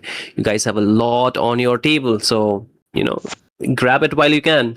But again, a very good picture that I can see on the screen. I was missing my waifus, Debbie, right? And now you got more reasons to laugh. So at least people are enjoying while they can watch. Amazingly well done by people, man. This is a two waifus we have seen. Yeah, I'm supposed to threat him while we meet for the next time. Yes, man. You know you're not safe out there, buddy. You know you're not safe out there, so better be careful. Like, talking about waifus and girls, we have a girls team for now. And Yeah. we have Fireflies. Those are the girls teams that we have to look out for. Our fellow Costa will be playing there as well. Sayo, of course. I think she's gonna have to play the XP lane main. And the other Yep. team be Nexus. If you know Nexus, you will know them. So these are the two teams that we are having as of now for the round of 32. One chance for them to go to the round of 16. And as you know, Zinru, I'm always gonna take the girls team. There you go. The Nexus is for you. Okay, I mean, I don't mind. So, hey, yeah. So again, I think I'm seeing some very familiar faces from the side of team Fireflies, right? We have seen Luna Bay, we have seen Sane playing Euphoria as well in some previous tournaments. Long back though, I think it has been months. And after that, this is a very good comeback for them. Once again, we can see the bans, very standard bans coming in from the side of Team Nexus. They are going for the heroes that we expect, except for the Zuxin. I think a very red side ban, not a blue side ban at all. But it is what it is. And the Gushin ban is something is very new. The Freya as well as the Phobius, I think decent as well. So this will open up the Sora as well as the even the Kalea and a lot more on the table. Claude as well. So what are they expecting to pick here? Claude. I mean, if you ask me, I'm always gonna say Claude first pick. Because Harley is already gone, right? The Claude is always definitely gonna be up to the list that can go into that first pick. The clouds are ever shifting. Sora, okay, never mind. Then Valentina is open. So, do you wanna go directly for that? Yeah, I think it's a very good steal as well, because if you do not pick it right now, there's a high probability that the side of Team Nexus can just take it away. The carry, though, a little bit too early, I bet. But if they want to go for the marksman, the Claude is still a very good pick out here. The Kaja too. I like the Kaja here to stop the Sora from, really soaring into the sky. And if they want to go for something extra out here, I think they can go for their jungler. Maybe take up the Suyu if they wish to. But the carry, short range, right? I would always take a Kalea over the Gaza any day, man, because of the way that it can play. So much easier. But nevertheless, you're gonna need a screening hero like the Uranus to check the boosters, or even an Alice if they play it right. But then those are gonna be going against the Sora, right? And you're not gonna be winning in lane with that. But XP laning, it's all about having that good team play, so that can be arranged. But for the side of Nexus here, I still think Gatot is a very good answer for a hero like the Gaza. Xavier? Surprising? Xavier? What's happening? Is like blood. Xavier, kind of. I think this is a very syllabus pick right out here, but it can stop the Kaja in certain way, I would say. Like, let's say if the Kaja wants to dive in, at least with the first and the second skill, you can stop that Kaja from, going for the pick off. We can have that crowd control. And for the late game scaling, this is a very good hero. I think this is one of the strongest late game mages if we just, put all the mages out there together. Early game is gonna be struggling just a little bit, so that's gonna become a problem. Now, Fireflies are actually forced to pick onto the Valentina here, which I do not really like, because they already have the Kaza into the mid side, so they need another buddy, right? To try the front line for them. Just pick out the Uranus at this point, and I don't think there's gonna be a threat coming through into the hands of Nexus as well, because they already gotten the carry. So now they can actually ban the Claude. They can still flex this Valentina. Absolutely, I think they can flex the Valentina pretty well out here if they wish. They can also steal away the ultimate of the Carmilla as well, right? It works really good. Yeah. And the Kaja can wait. If the Kaja and the Valentina's, the Carmilla's ultis are pulled together, can they pull more than one member? Oh, right. That's a very great question. We have to find out, man. I haven't had that kind of. I think it can at least suppress. I think it can at least suppress more members. Yeah. More jungle bans though. Why did they not ban the Claude actually? Because that's a good dive. Or maybe they were like, I can handle the Claude with the Gaza, which is also a good answer. So no. For Nexus, because of the flex onto the Valentina, they might be actually forced to ban away the XP as well, but if they don't want to take any risk, they can actually ban onto the jungle side. But what? Oh, Frederick, no. Good answer though. Yeah, good, very good answer. I think the limiting the junglers is a very good option out here. And what will be left open? The Guinevere. I like it. I really like it. It's a good deny. Wow. Okay, now they're gonna be denying the combination with the Sora as well, right? So, perfect. So. Ooh. For jungle, I do not like the Yusenshin against the Guinevere, man. Not really. Not a fan, yeah. So, but they need something for the goal lane against the carry. Claude is open. Harith is open. Yeah. Something with the purifier, right? Claude or Harith, probably. So what about the jungle? There's not The much. jungle. They can still go for something. Yeah, assassin. Yeah, pretty much an assassin. I think they need to mark the backline, right? They do have the Sora, but they need something to mark the backline. They can do one thing. They can. Never mind. This is Because I saved my nation okay. from falling apart. Okay. I mean, We're not gonna question why, but okay, man. Okay, buddy. Not bad. Gold lane Julian? Yeah. Is it? Oh man, what is My these people kiss cooking? And will that's at grant least mid lane. immortality Euphoria. death. Okay, never mind. Valentina mid lane. So level 4 should be so much better for Celavi onto the Sora, but when we talked about an Alice, it is a very good hero for those team fights. But there's also a Yeah. factor that I don't see from Fireflies is that Guinevere might be a lone ranger after all without the follow-ups of a damage, because mid lane is a Valentina after all. They have to bank everything into the hands of their carry, so can they wait that long enough? Yeah, Because yeah. after all, it is a gold lane Julian. I think the Julian gold lane is a very risky one, and he's going for the vengeance. So at least he can deflect some of the damage, but I don't think this is enough for him to win the lane. I do understand what they're trying to do. They're trying to go a little bit creative on the gold lane here, but sometimes the creativeness can work against you. So they are still keeping the marksman option in the mid lane, trying to go for 2 fighters combo, a little bit extra, or maybe a gold lane Sora here. That could be another be option, Debbie. How about that? Golden Sora will be so much better here, man, against the carry. Of course, he can actually solo kill it, but I would love to see where it's gonna be. Queen still XP. No, it's a gold in Julian. Yeah, I knew it. I knew it from the beginning. They're not gonna flex it. I know this team's better, man. I know this team's better. Trust me. So there we go. That's a Sora. It should be a winning side for the Sora here at level 4. But with the presence of the Kaza, the amount of pressure coming into the mid side would be definitely up to the par. But let's see though, how will they be able to do here, because Xavier is so weak in clearance. He definitely is very weak, but I want to know how will the gold lane be playing it out here, because that is where things can get very difficult. He's going for the dive with the vengeance. It's not going to be enough, I think, but 3 members are against him. One more hit. Yes, there it is. Euphoria picks up the first blood. Now Levi is there, but can he do something is the question, because Pro, he's still trying to find the range, but can only steal away a little bit of the gold crab. Did he get it though?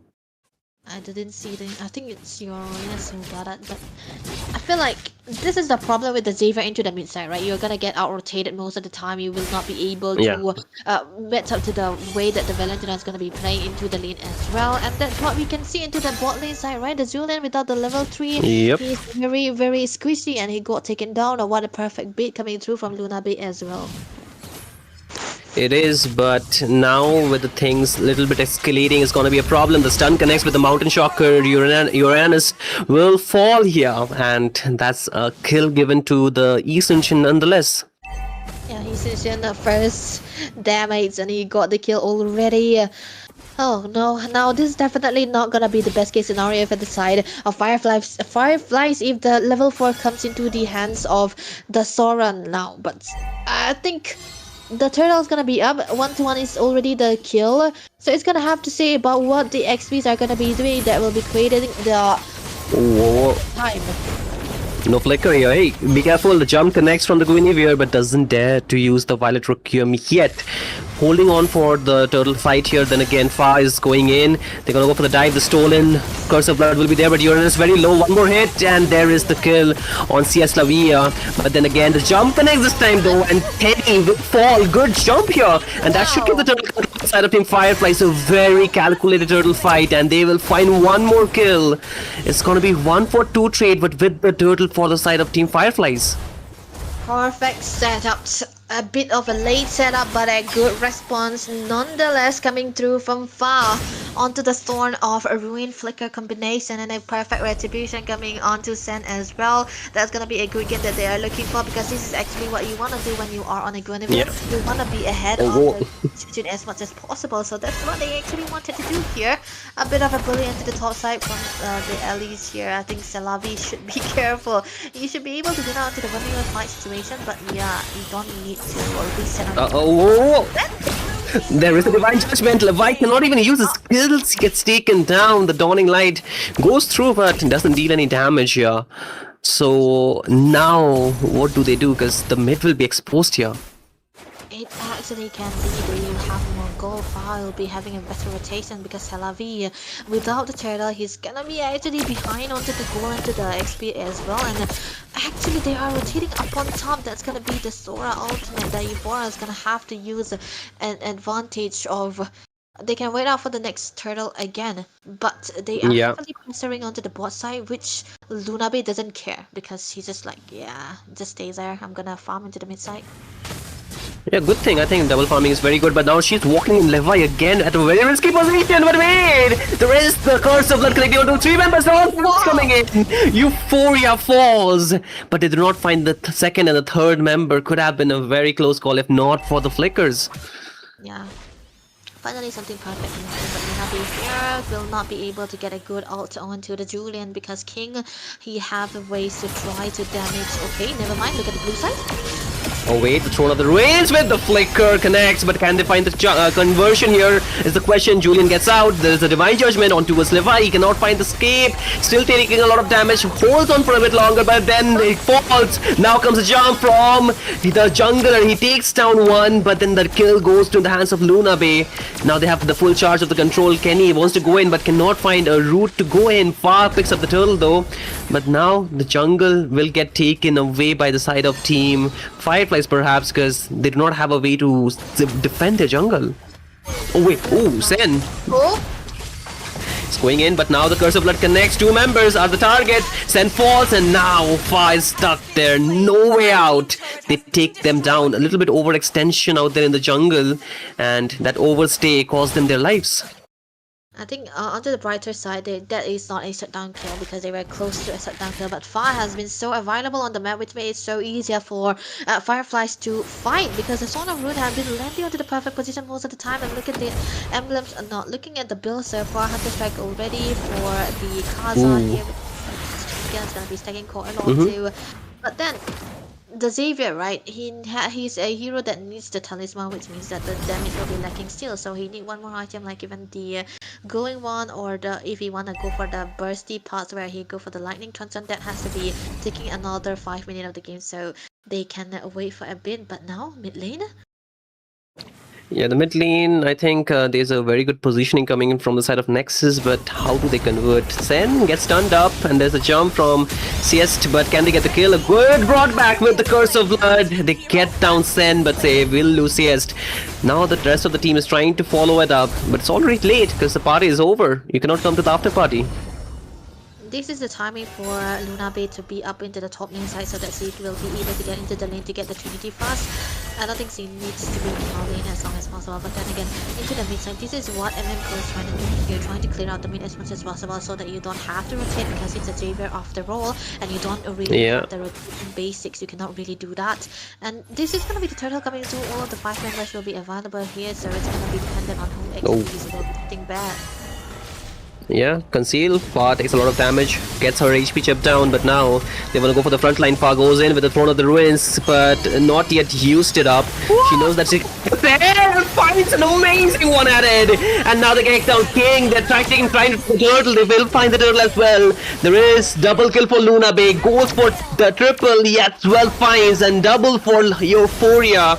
And this is a fight that team Fireflies won at all fronts. They got whatever they wanted, and now the mid is theirs. The place was actually glazable moment for the Elise. Fa was able to do so much onto those objective fights, trying to set up for the team and eventually leaving with 1 HP without getting taken down. I think this became such a big problem for the side of Nexus. Now the setup they were looking for isn't made because they wanted to go for a first setup onto the hands of Celavi with the Thunder form and then follow up with the Curse of Blood, but how can they do that when they are getting set up on instead? Actually, indeed, but then again, the Terrify connects and Levi falls. Uranus will get the kill. Far still trying to hold the front line because they know now they have the lead here, Debbie, and that 5k will definitely sting for Team Nexus.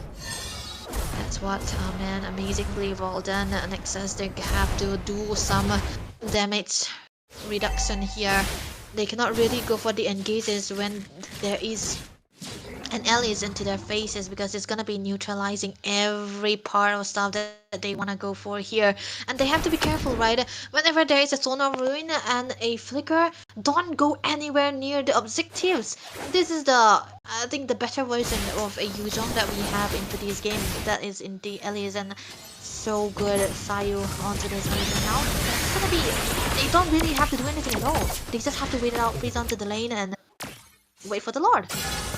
Yeah, they just have to choke them in their own jungle and under their own turret, right? They just need to give them the slow death that they should be doing. You can see Luna Bay have enough space to push the top lane.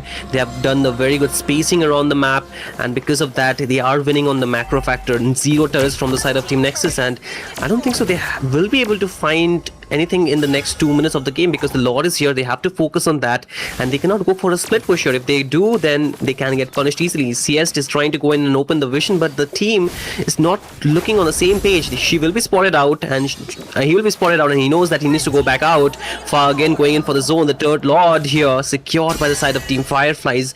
Very properly played. It looked a very clean Lord take from the side of Fireflies. They have less than like 5 seconds to set up for the lanes here, and I think it's gonna be enough because they are gonna have to rotate to their 4-1 style, which is definitely a good sign here. A lot will be merged into the top lane side, which is very, very bad for Nexus, because the top lane was actually very weak already. It could have been so much better if it was into the mid side, but that's not where the Lord goes, right? And they will be struggling to handle which place that they want to defend first. Absolutely, because they have their hands full, and now there's the dive. Euphoria wants to go in with the Thunder Form, and they cannot connect it though. But now comes the reveal, and 5-3 members make it 4 because they're all stuck inside. They get the kill onto verse 3, and they're looking for the 4th one here. That's the problem, because now they do not have enough damage. The members that they can deal the damage have already been taken down. The Lord is still not there, and 3-4-3 will be the trade from both the side. What do they do next? I don't think so they can push, but the side of Nexus they can defend. This is actually pretty good. Still, even if the fights was going in favor for Nexus here because they did lose out onto Luna Bay, I still think that with the even if they were alive, the best thing that they could do was break onto the holy seals, and that's exactly what the minions are doing. Like a clearance coming into the hands of Nexus as well. Looking at the build so far, going one into the hands of the Javier, which means that MM Pro wanted to go for a little bit of a sustain and go slowly build out the damage as well, and a full damage build into the hands of Sen as well. That's a penetration. She can actually go for the brute force after this, so that she will not be taken down because the damage is already going to be good enough in her. The timing is still very good for Fireflies. They can still freeze out onto the lane and set up for the next blow. I know, but I think so far Team Fireflies were so disciplined, but that one moment where they tried to just, force things out, force out a fight, they really heavily paid the price. And even though they do not have a marksman on the gold lane, you can see the marksman still being present onto the jungle position, so the damage will be there, the late game scaling will be there, and that one misplay can really cost you. And don't forget that there is a Xavier waiting for you on the other end, and the stun along with the rest of the combination, you will be stunned there forever. So you have to take your fights very carefully, very planned manner. Otherwise, I think if you miss a step, if you just go in without a proper plan, you can get easily wiped out. And that is something Team Fireflies needs to put into consideration, because for the next Lord, I feel like Nexus, they might want to put down a fight because they have the inhibitor still, so they can just leave the lane unattended and just fight for the objective. That's actually true. Once the Javier actually gets the Holy Crystal, he's gonna be so ready to go for the fight. I mean, Holy Crystal or even the Blood Rings, he's gonna be ready for the fight. And even the Yeezus is only put farm. Now the Lord is gonna be taken very freely again by Fireflies. They are opting to try to defend it, because with the Javier and a Yeezus, it's definitely gonna be easier to defend. And even if you try to overstay a bit, if you try to go for the setup, Fireflies, it's the Curse of Blood might come through, and that combination is definitely gonna be deadly, and you really do not want to risk that. You don't want to get taken down even before you crack even at least one inhibitor open. So this is also one of the reasons why Nexus has been very patient in trying to give away the Lord, so that they will get to the point where the later part of the game will come in handy for them. Absolutely, because they know that they can defend, but oh wait, that's a Dawning Light stealing away the orange buff, so that's a resource into the hands of Team Nexus, so that can be really used well by their mage. Let's see how they want to play this Lord fight, because firstly they have to defend. They do not have the holy defenses anymore, so the towers will take the full wrath, and it's a very good sync so far looking from the side of Team Fireflies, but now the minions have been spawned in, so they can just buy a little bit more time for them to focus on every lane. They're clearing the Lord very fast. I don't think the Lord will take down the towers anymore, but look at the HP from CS, very low. Luna Wave gets the final hit. He gets the amazing set, and now follow up by Sen. They take down 4. Now the lonely Savior is there with the buff. That is stolen away. Cannot save this game. And Team Fireflies find that one spacing that they needed and force this victory on their side. I'm gonna have to say the synergy Fa and Sen, these girls, man, amazing setup and deserved MVP from Zayu as well. That's a good Alice, man. That's Sheesh. amazing Alice. She's amazing on the setup and the follow-up. Did you see that? The Stone of Ruin flicker and the Spatial Migration Winter Crown combination. That was so amazingly well done. If they haven't been doing that, I still think it could have been well defended by the side of Nexus, but how can you defend when you're getting heavily crowd controlled upon? Yeah, I think the layering of the skill was very good from both the sides. And let's not forget there was a Valentina, right? So Levi's ultimate was used against him. And on top of that, like first you're getting the Throne of the Ruins, then you're getting the Spatial Migration along with the Violet Requiem. On top of that, you have the Curse of Blood. Man, good luck surviving that. And if you survive, in case, there is another, that is going to be the Kaja. But I think not picking up a marksman on the goal lane was very bad for the side of Team Nexus here, because they could not stop the carry from getting the scaling done, right? Yeah. And stopping the carry was one of the very important factor in this game for Team Nexus to win, because the YSS, he cannot close the gap. He cannot instantly melt down the members. He needed a little bit more time. He needed the snowballing as well, but it was never really there. The only saving factor was a Xavier, but you saw the entire teams get wiped out. So what the Xavier can do by himself. Oh, man, I cannot get over the fact that it is an XP lane at least with the same amount of damage as the gold lane, but more amount of damage taken than the tank. She's got everything on her back. Amazingly well done. I cannot glaze it enough, but this was so amazing. Maybe this time, if the tournament goes on and you join well, maybe prioritize Under the Cloud. That's all I'm saying. Yep, and I think the Claude could have been such a good hero, and it was not even banned in the first place, That's right? Yeah. It was open. They could have just prioritized something else on the jungle instead of the YSS.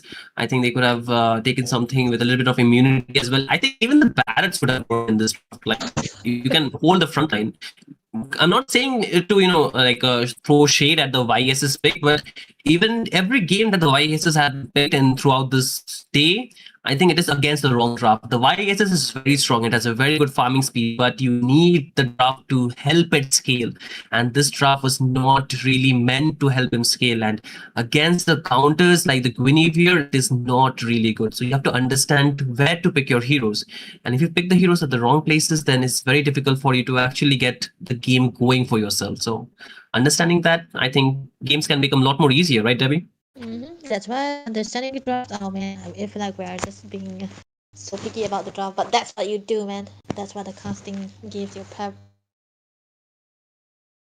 Anyway, other than that, we're gonna go though, because we have more games, but we'll have different beautiful and handsome talents will be coming and replacing us, and Yeah. Best of We are match being one. replaced, guys. After hating Yeah. you all, after hating on you all so much, we are getting replaced now. So our time ends here, but the tournament time has not end. So do stay tuned. The next set of casters will come here and take the game forward with more amazing and exciting matches. And the intensity should not stop. So do support and do stay by, as we will take a short break and see you on the other side.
PG intro. Yep. Good evening, ladies and gentlemen, and welcome back. We are here again at the TXG Expo Nagaland, and with that, this is going to be the Open Moba Championship Pilot Edition. With that, we are back again with a new set of teams, and it is going to be an interesting teams because we do have Silly Monkeys versus Prime Astralis, and with that, I'm your caster Peachy, and I'm joined by Crooks today. Hello, Crooks. How are you doing? I'm doing pretty great, Peachy. I've seen a few matches today. All of them went really, really underwhelming, to be honest. But I think it's what happens when you actually got one team that actually knows how to coordinate with themselves pretty well, and the other one that actually does not have that same level of coordination. I'm not blaming any of them, or I'm not underestimating any of them.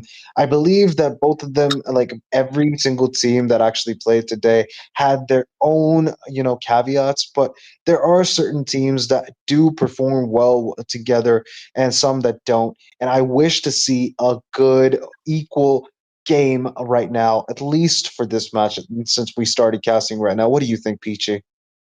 Hardly possible. I do believe one of our co-casters, Shinru, really talked high about silly monkeys. So again, I am kind of, excited to see what will silly monkeys bring us on the table this time around.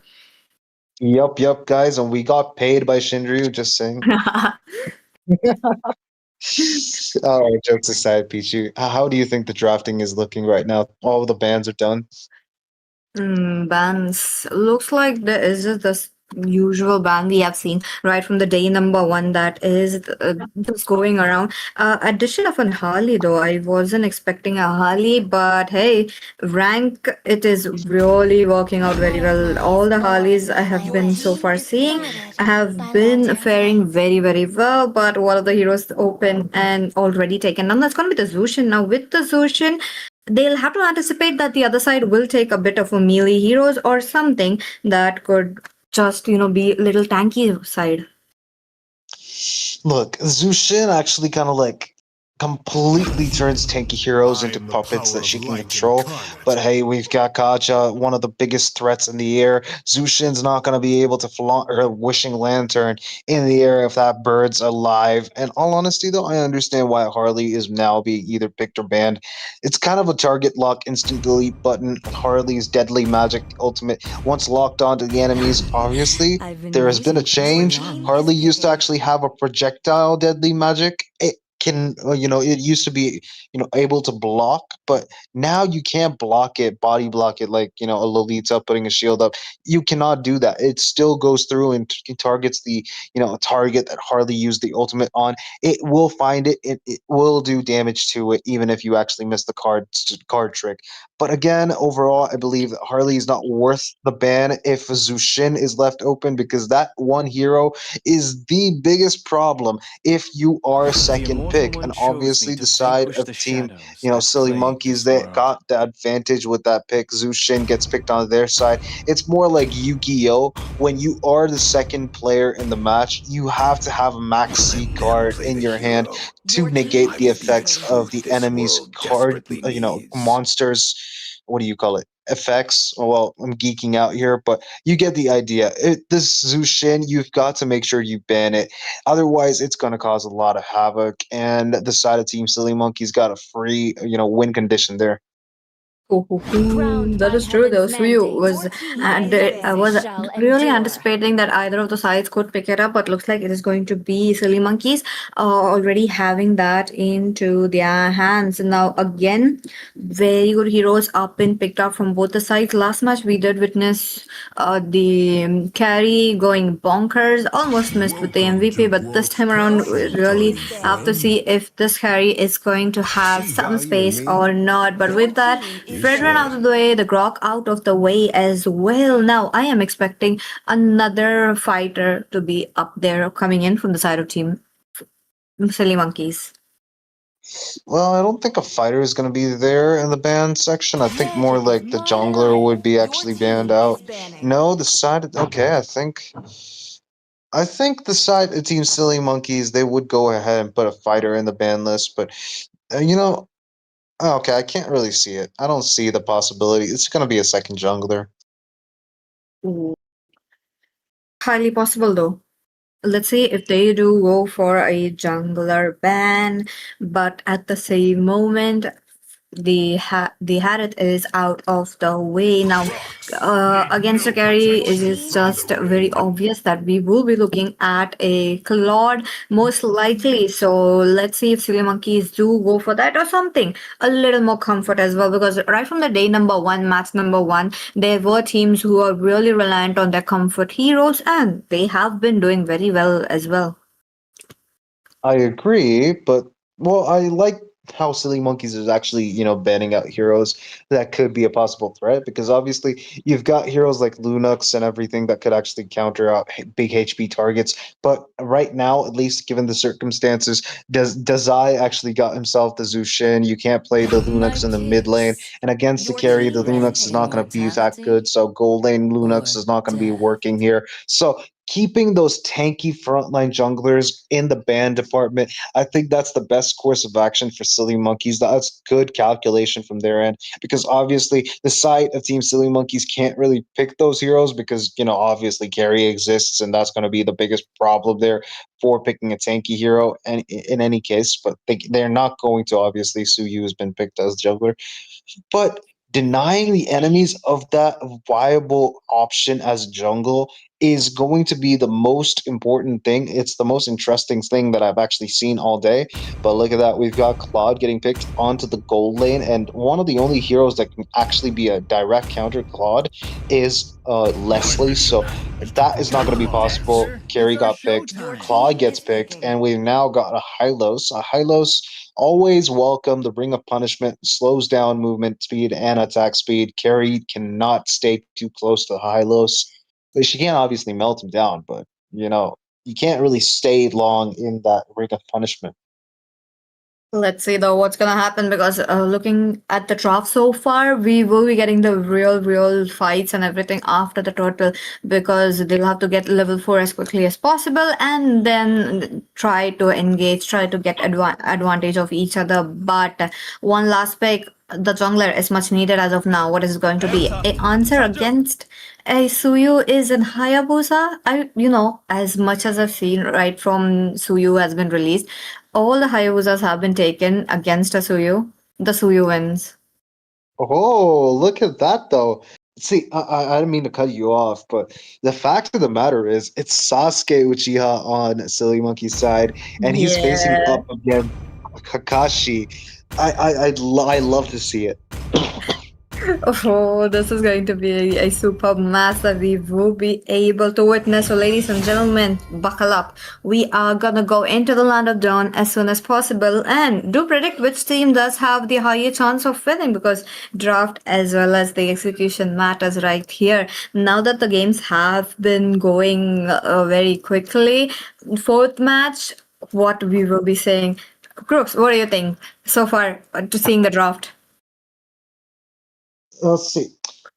It's straight up kind of like confusing because you've got Claude who can easily be taken down by Hayabusa. Obviously, the moment you actually have BMI, the battle mirror image, you can escape. You even have got the flicker to actually escape from it. If you face forward while walking and then use flicker, you can actually stop Hayabusa's ultimate because that increases the range of flicker and that actually completely cuts down Hayabusa's Oki Shadow kill. But looking at that, we're in the land of Dawn, and I see Twilight's little a little thing that he's put on the screen. It's Twilight. I know what you did there. You told me about it. And I love that little Easter egg that you put on the screen there.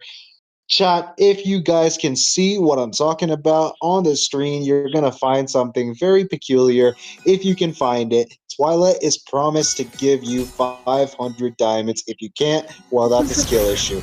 Now back to the game. We've got the mid lane taking a fight here. We've got a lot of damage from that Zacian and the Zushin. Oh god, I'm not even gonna. Yeah, I got Zushin, Zacian. Oh. Both are same, but let's see what we will be having in Kong. Not level 2 as of now, in threading into the enemy's area. I don't like that, but now he doesn't have his Oki Shadow kill, might be the first blood, and yes, becomes the first blood, and Jack picks it up. The second might be Sopranos, but no, Neuer is claps back, going into their blue buff.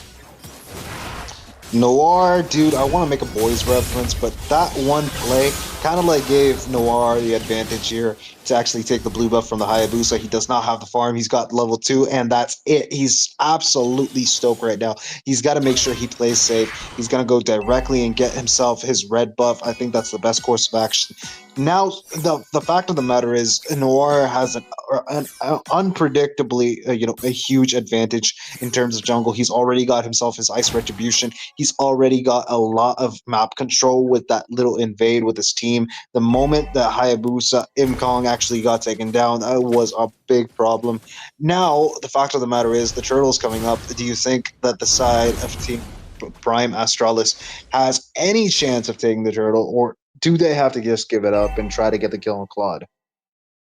Let's see though, Turtle already has Noir, who is a bit ahead of Imkong as of now. I do believe that Imkong won't be going in for the turtle. That means Silly Monkeys will be having an easy time right then. Now that the gold is increasing into their hands, Prime Astralis need to start stepping up as well. Now, they need to make sure the Hayabusa is level 4 now because even after the first turtle, just because of one mistake, he is not level 4.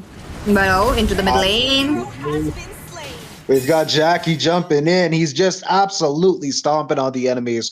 The mid laner is down for the count. That's going to be a lot of problems here, but Jackie might just be caught off guard if Imkong and Krollo actually decide to jump on him. But I think he knows about it. He's not going to make a far right rotation. He's going to make sure he plays it on the safe side of the map, and he got vision where he's got vision. But look at that. We've got Throne of Ruin, and that's going to be a connection. We've got the ultimate. The Ogi Shadow kill connects. Imkong getting the kill on Jackie.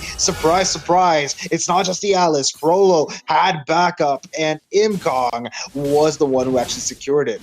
But I want to give a little shout out here. Kian was able to actually give the vision for Claude to actually be safe in the previous match, like previous fight when their team was taking turtle. So I think that was absolutely crucial. Claude is staying alive. I mean, Kazi is staying alive just because of the fact that his team is covering every front that he actually needs them to do. And Peachy, do you think that there's any chance for the side of Team Prime Astralis to actually get any advantage, in the upcoming fights?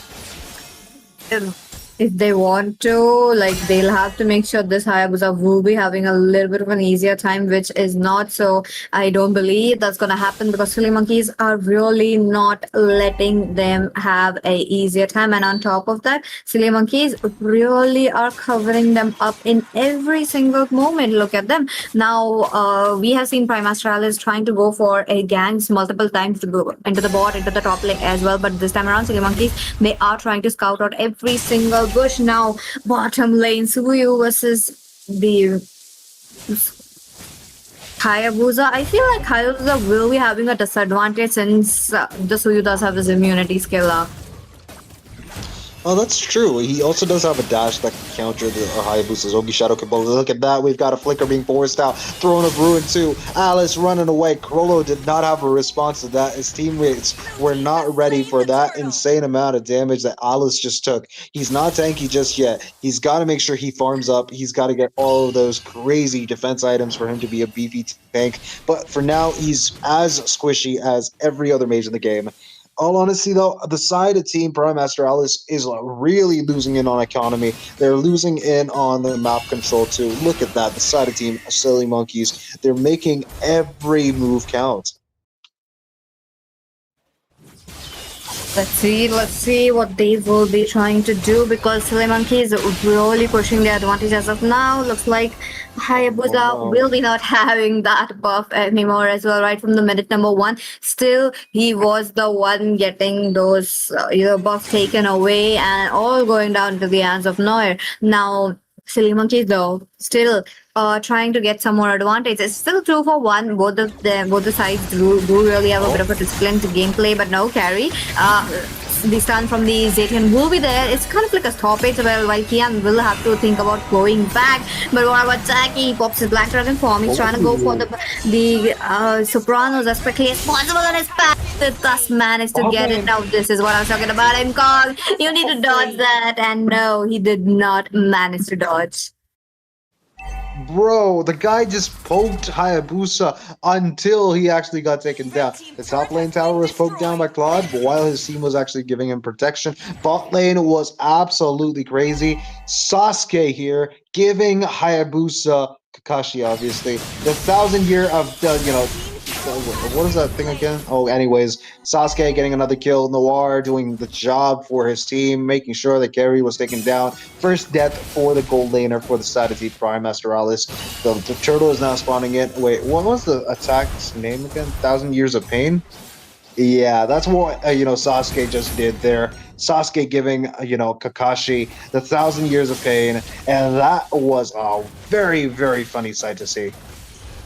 That's true. Look at them, Silly Monkeys. Absolutely not giving anything into the hands of Prime Astralis as of now. And yes, Jackie is also farming up. The level difference between both the DXP is really good. Okay, if there is Nor who thus gets caught by the Divine Judgment, there you go, overextension. This is the punishment you will be receiving. Now that Silly Monkeys are making up mistakes right here, will Prime Astralis make up whatever they lost in the early game? I'm going to be very honest with you. I think that Prime Astralis do have a very, very solid lineup. The Kaja's Divine Punishment, it's better than the Ring of Punishment. Divine Judgment is always better, obviously. But the fact of the matter is, they've got a carry. They can take down the front line. Hylos, Kiaz, and also, Jackie are not going to stand any chance unless they actually get the jump onto, Kiara. If not, Kiara is going to shred down HP like butter on a hot sunny day. And well, talking about hot sunny day, I shouldn't be mentioning that because obviously everyone's suffering from that.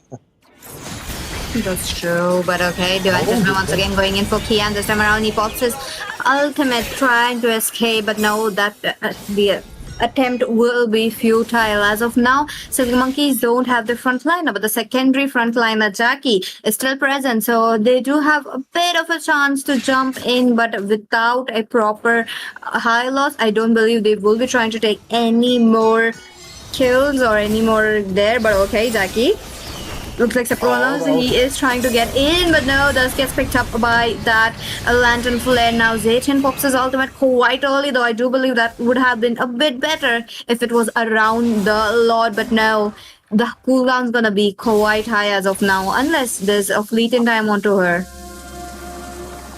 Well, I don't think fleeting time is the problem here. I think baiting out the spells, that was actually pretty good from the side of Team Silly Monkeys. Fleeting time or no fleeting time, the side of Team Prime ASTRALIS cannot contest for this turtle fast enough, at least. The side of Team Silly Monkeys know they have the advantage still. They're going to take down the turtle. Look at that. Inferno Taskmaster, Kaja making a play there, but I don't think he's going to follow up with the ultimate. The Divine Judgment is not going to be wasted, at least for now. Without Kiara, I don't think the front lines can be taken down. So for now, they're all just playing it pretty passively. I think that's the best course of action. Prime Astralis is doing pretty well. Let's go. Look at them. Mid lane, they want to have it all, but no. Looks like Zaki will have to get out now. He's still trying to go in, but no. Kazi, he gets melted down. He tried to go with the BMI, but no, unable to get anything out of there, and that just resulted him in his death. But the Lord has already jumped in, and the mid lane has been protected by Prime Astralis, as a real life depends onto it.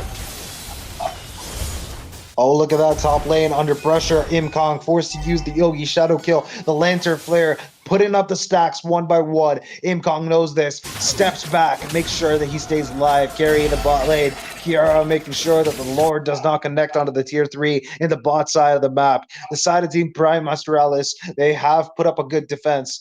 But the side of Team Silly Monkeys, they do still have the super minions, so they might just take an advantage anytime soon. Do you think that they actually stand a chance of actually making a play here? Look at that, we've got an engage possibly.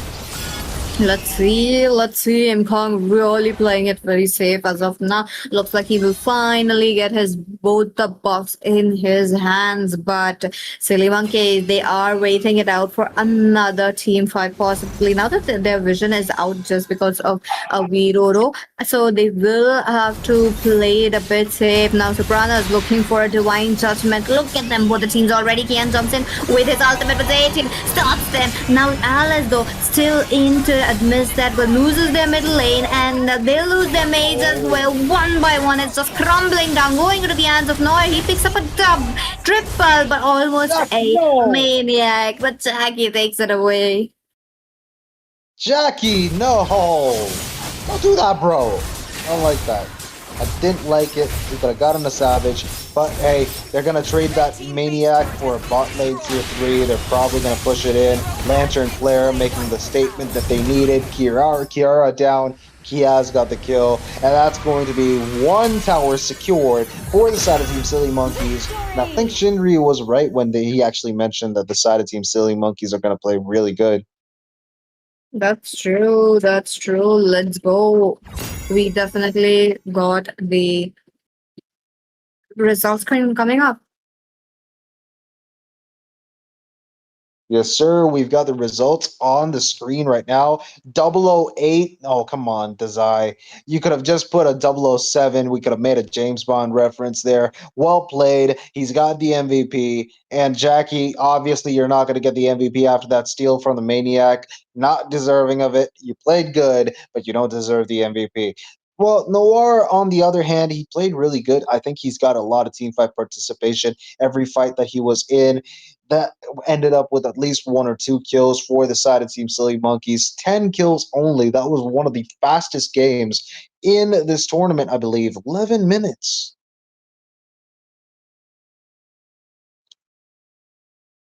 That's true. I do believe, we were a bit running beyond the schedule, looks like because of the same, we are back on schedule. Yes, sir. We're back on schedule because Silly Monkeys decided that they want to keep it fast, they want to make it furious, and they want to end it as quick as possible. The side of Team Silly Monkeys playing pretty well. Look at that, 70% team fight participation from both Jackie and Noir. Dazai getting them himself an 80%. Staggeringly, he's got 31% damage dealt, 32,573. That is a mouthful. My goodness. What a match coming in from both the sides, but looks like it is going to be Silly Monkeys moving forward to the round of 32 and oh sorry, my bad, sixth round of 16. And with that, ladies and gentlemen, let's take a short break and we'll be right back.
Hello, ladies and gentlemen, and welcome back. We are back again with another set of matches, and this is going to be Zero Gravity Gold versus Pursuito Boys. Now, interestingly, let's see how this match will be going. The voices of the match, once again, it is going to be Peachy and Crux. How are you doing today? Absolutely amazing. After that first match, 11 minutes in, and the game was over already. Silly Monkeys absolutely stomping. And I believe that there's a lot of teams out there with a lot of potential. They just don't got a stage for themselves to shine. We are giving them that stage. ZXG making a name for yourself is absolutely easy. I mean, not ZXG, TXG. And hey, if you're not subscribed, make sure you subscribe, like, and share it with your friends. Make sure everybody actually stays tuned with which teams are upcoming, which teams are actually making a name for themselves. Back to the game. We've got the draft already running through the first banning phase. We've got Zushin, we've got Glue, we've got Marcel, Fulvius, Harley, and Freya. Heroes that are absolutely amazing in their own rights, getting banned off. And back to the drafting. The first few picks have been done. Peachy, what do you think about the picks? Once again, there is going to be a Suyu now.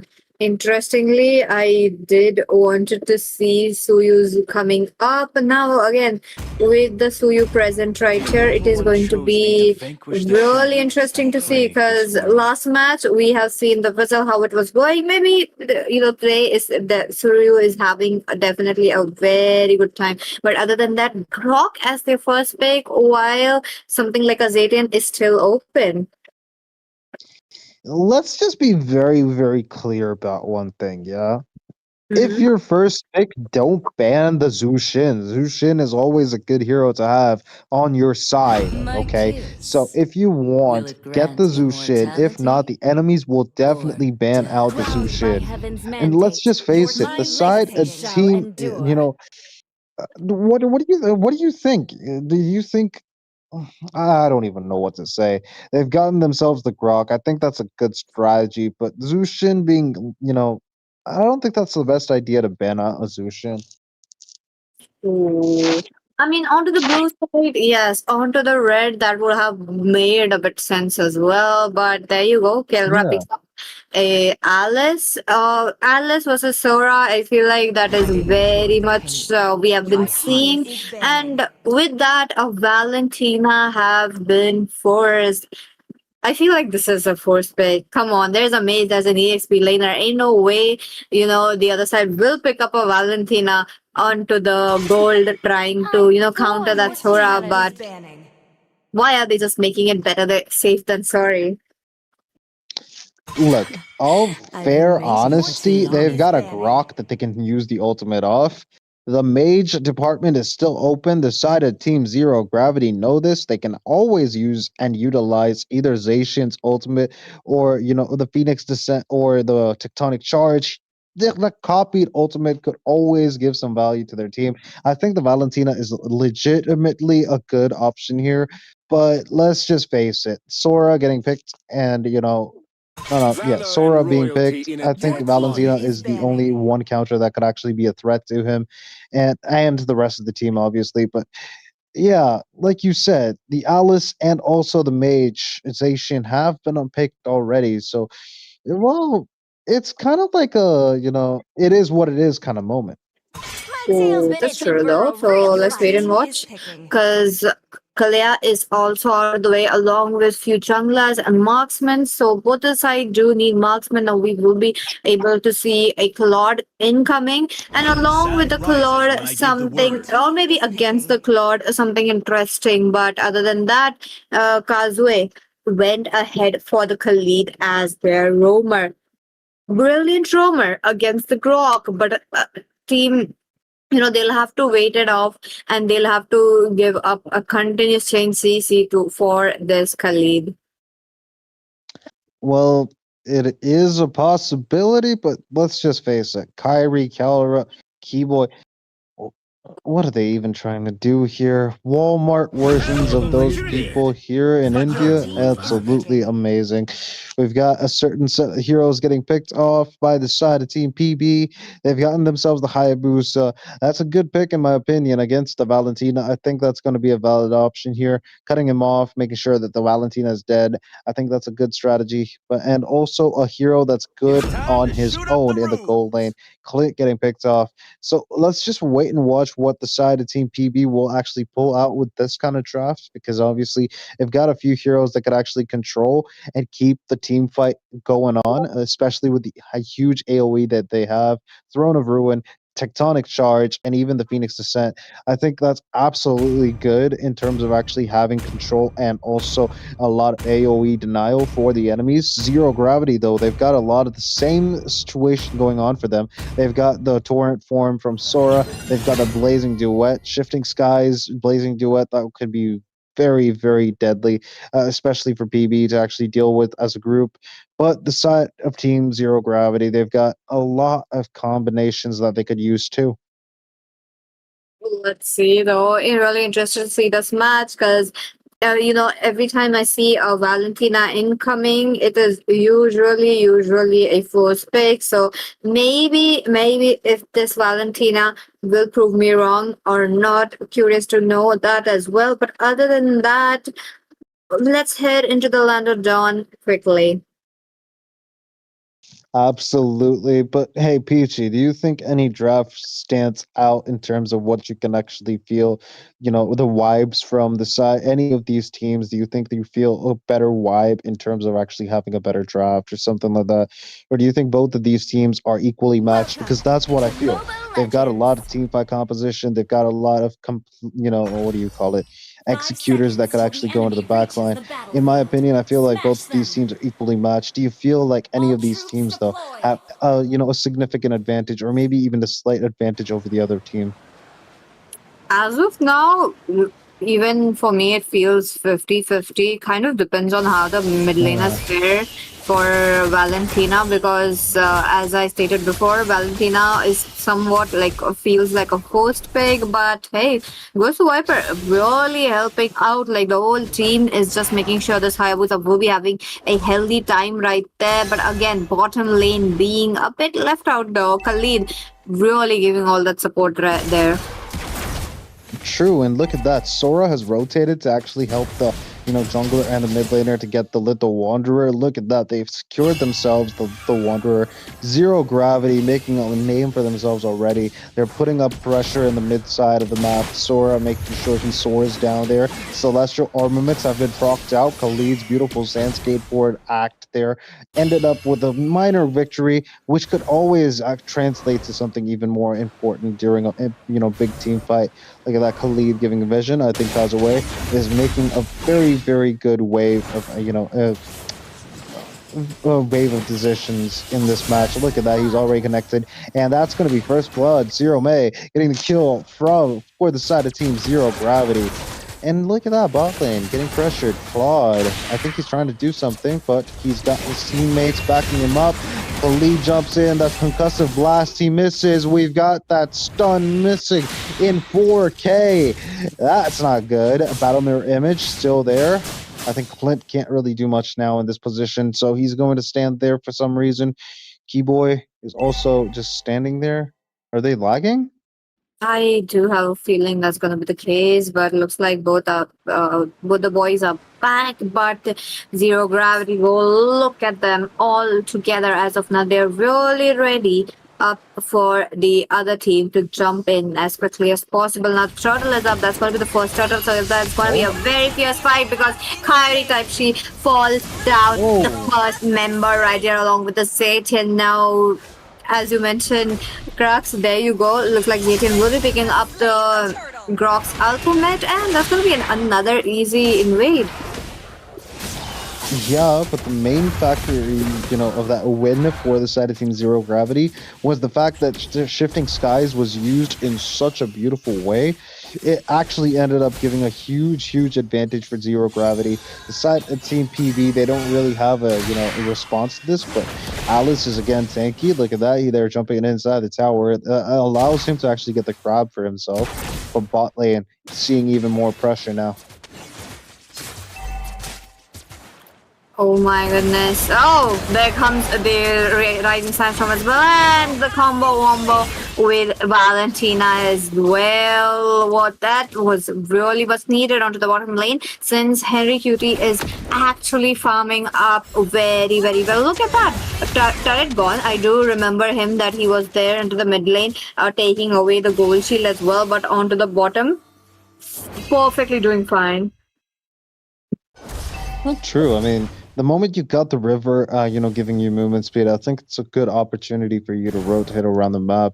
Claude took full advantage of that, took the mid lane tower gold, and actually got himself a little slight advantage, allowing himself to actually outpoke play, especially with his teammates. Tectonic charge from Valentina, and look at that top lane, throwing a ruin, but shifting skies allows him to be immune to the stun there. Immobilize is not going to connect onto Sora, and that's going to be the rest of his team here for cleanup duty. Keyboy, Zation, oh, what is happening, bro? I feel so bad for them. I think they're lagging. I do believe so. Looks like they were not having a bit of a good time right here. But hey, they are getting taken down one by one. And on top of that, Kaze is having really a good time. Now, onto the same note, another invade might be coming in. And the team is trying to make sure to not lose any more that they have as of now. So with that, oh, kills. Yeah. Kills might be coming in because he is just standing there. What is happening, bro? I don't even want to make a comment here. I think with the way that I'm actually seeing this, I believe that there's a lot of lag for the side of Team PB. I don't think if I was in that situation, I don't think I would continue the game. This is horrendous to watch. I feel really bad for them, but I can't be the one making the decision as to what they want to do or not. I hope they actually can come back from this, but the side of Team Zero Gravity, they have the overwhelming advantage right now. They're doing whatever they can, but it is what it is. PB really try to make a comeback. Oh, let's see though if they are able to make a comeback or not, because they'll have to get their members stable as of now, and on top of that they will have to get a lot of advantages because this game has clearly gone one-sided into the hands of Zero Gravity Gold. That means they will have to play it a bit safe, but now there's going to be another fight right here. Zaychen goes into the Fury of Phoenix, and that is going to be the stopper, the banger right there, and 2 members taken down. The stop is there, but oh, Kazue wins in with the flicker. Very aggressive. He knows he got that kill, but oh my goodness. There's just 2 kills standing right in front of them. Look at that. I don't even want to cast anymore, dude. This is just so bad. Even the enemies are actually asking this. Come on, guys. This is not looking fair for the side of TPB. Zero Gravity. Henry Cutie, no, bro. You don't disrespect people like that. You just leave them, Oh, man. That is such a bad move. Henry Cutie got a double kill. I kind of feel bad for the side of Team PB. Oh man, it's okay. Let's see if they're able to end this game or not. But a bit of course, I feel like server issue might be coming in hand right there. So it's going to be a very, very hard as of now to actually come up with the comeback. But the chances are still laying on the table. So let's wait and watch what will happen. Other than that, Zero Gravity Gold would be looking forward for the one last turtle. But if they just wait it up for another minute, I feel like the Lord could be much easier as well. True, but look at that. We've got connection issues, 200 plus ping, 240 and 122. I think it's not looking good for the side of Team PB. They can't take any advantage because they don't have good ping. Look at that. Sora jumping in with the shifting skies. We've got the Raging Sandstorm in the faces of the enemies. PB cannot comment on anything that's happening right now. They're losing members, but that's okay for now at least. They've lost one more and another one possibly. Rock running away, but the Lord, not the Lord, I mean, oh, I don't even want to say anything at this point. PB, come on. I just feel sad. No worries, no worries. Zero gravity gold, really pushing it up. Now they do have a chance to end it up without a lord, but no, looks like they will not be, just taking down the inhibitors and definitely waiting for that lord. Look at that, 5 seconds in, it's gonna be up now. Clint trying his best to come up with the damage. Now the level difference is really much, and Zatian just popping the ultimate. Like, the difference is really obvious as of now because of that, and they are trying their best. Absolutely, they are trying their best. PB not actually just letting the enemies walk all over them. Zero gravity, though, I can't really say that they're doing bad. They're doing amazing, yeah. Their teamwork and everything, coordination is very on point. But the fact of the matter is, this is like the most anticlimactic thing that you could watch, yeah. The side of Team PB, I hope that they actually got that, the network fixed. But it doesn't seem like it's going to be a possibility for now.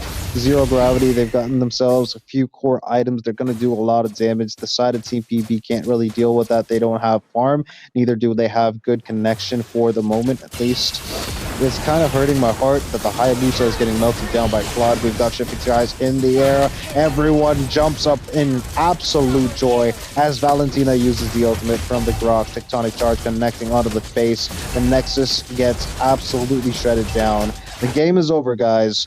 Even though it was anticlimactic, even though I actually would have preferred something more exciting, like more thoughtful plays and everything. The side of Team Zero Gravity, they did good. I can't deny it, at least during the early stages of the game when nobody was lagging. They did good in terms of actually the fights that they took, but the side of Team PB, man, that is one of the most heartbreaking things that I've seen.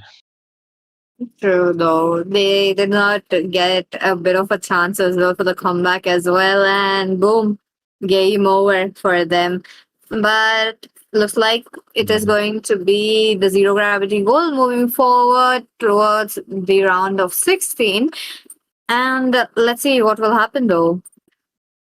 They did good, man. I wouldn't be surprised that they actually make their way up the bracket and then show the world that they actually got the skills to pay the bills.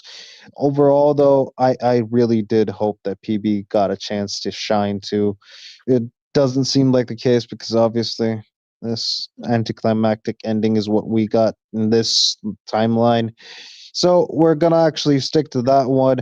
Well played, both teams. I, will be waiting for more exciting matches, and you should be too. So, but before that, make sure you stay hydrated. Make sure you stay, stocked up on the snacks. Make sure that you're ready for the next exciting match that we're gonna bring to you. So we'll take a short break. Peachy, sign out with me.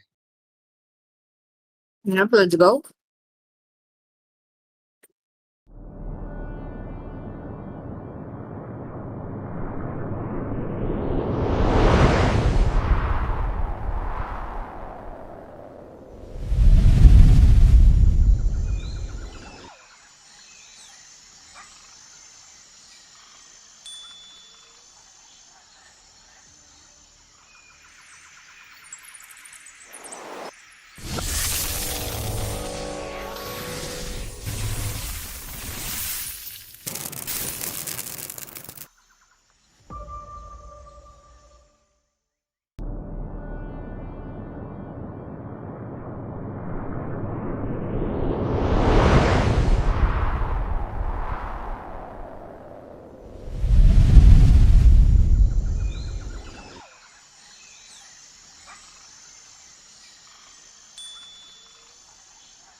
Hello, ladies and gentlemen. Welcome back towards the last game of the day. Back again.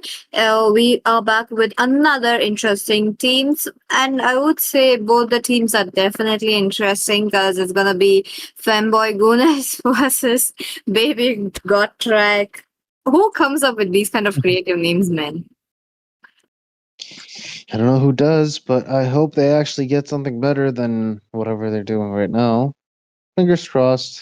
As long as we see a good, reception to the child that Tony Stank has been carrying alongside him all this time. I think it's all working out pretty well. Northridge, absolutely the paradise for everybody with range. Am I right? That's true. So let's see what we have now. On to the draft. We will be quickly moving forward. And there you go. Draft has been going a little bit fast though. Lancelot banned off. Looks like the teams are a bit aware of their enemy and are actually going to pick off one and each other right there. But on to the same note, that's going to be the Zaytian now. Zaytian, really good heroes. Last few matches, let's just ignore the last match just happened because it was a bit lopsided for sure because the other team was facing issues and the other team was taking literally everything right under their noses. So yep, to be a little bit cautious, they banned off the Zaytian.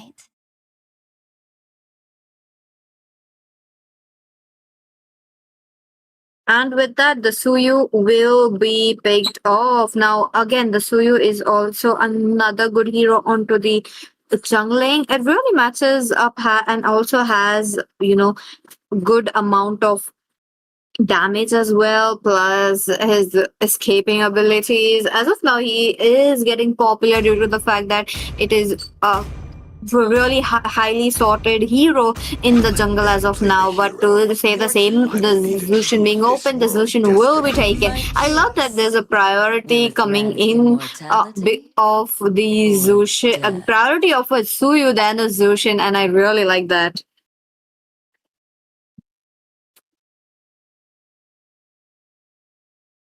And with that, it is going to be the Alice. Now, again, Alice against the Yuzhong, it is going to be a bit, both the sides will have to anticipate each other's moves and also has to really play it safe. Now, Valentina once again, though, and I really love whatever Femboy Gooners are having, as of now, the names are really interesting to see.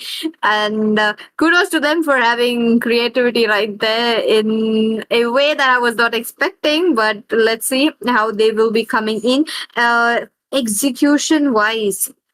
Because the other side will have to pick a hero, and talking about that hero, it is most likely to be a jungler, or if not, the marksman should be here because as soon as we enter the next phase, it is going to be the ban. So, yep, the jungler or a marksman would be better, and the team went in for a marksman. Now, interestingly, the teams will have to get the Claude banned off. Yep.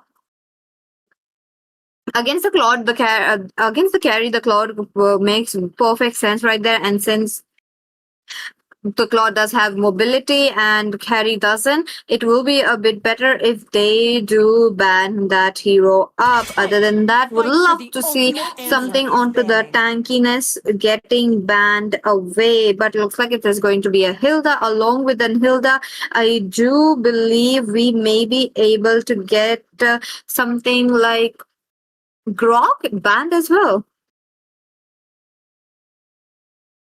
Welcome to Oh, there you go. It is going to be a Grok indeed. And after the Grok, I do believe maybe we will be able to see another tank though, because both the sides don't have the roamer, and something like a Khalid also works out very well because I feel like the synergy between the Khalid and the Suyu is very, very good, and the teams will have to do a bit more if they do give out the Khalid. So, yep, that's going to be it for the teams as well who are trying to pick something which can deal damage, can sustain a lot, because that is kind of a roamer that every team prefers, and will we be able to see the same or not? That's going to be the question, because the bans, it is I am going the to power be of a light Kaja. incarnate.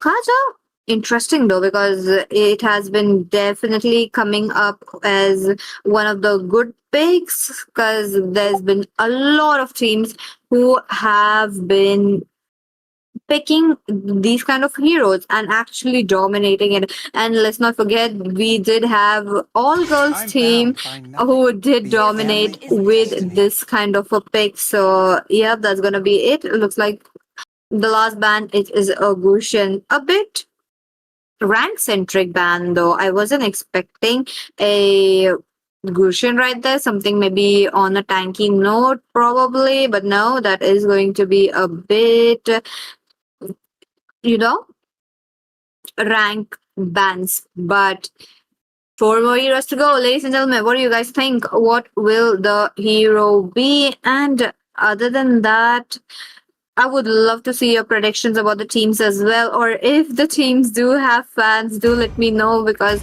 I am reading your chats. And with that, let's proceed. Looks like the teams are very keen to pick up their heroes as of now, and they have went ahead with a Badang. Now, Badang, that is a good hero in my opinion, most likely to be a roamer, since we already have a Yuzhong in our hands. And that is going to be a bit interesting though, because I wasn't expecting a Barang right here, because it's been such a long time we have not seen one. And there you go, looks like the other side, the team is really making sure to, you know, get me hyped up about this. Baby not track, got track are trying to come up with a jungler as well. Leon Mode, a wonderful advantage right here, because I would prefer something like tankiness right here, something like a Leo Mode or even a Fredrin could be an answer right here. And I do believe our Michael Caster is having a bit of a network issue, so let's hang tight for him. And let's talk about the Chu pick. Chu as their roamer. Now both sides are really matching their energies, and I'm really loving it. But at the same time, they'll have to. Both the roamers are really reliant on the sets. If the set doesn't land right on time, it is going to be a problem. They'll have to wait for the re-engage. I'm talking about the re-engage. Baby got track will have to wait it out, play it out, like after 20-30 seconds. Once they use up their ultimates, the cooldown will be up. And since they have to wait it up for the cooldown, they'll have to make sure to not die in that process, because that is quite possible while you are trying to not go for the re-engage as well. Other than that, the teams are all ready. We are into the loading screen. So ladies and gentlemen, what do you guys think about the picks and the draft? Because we will be soon going into the land of dawn, and we will be soon knowing what the teams are really up for. Look at them.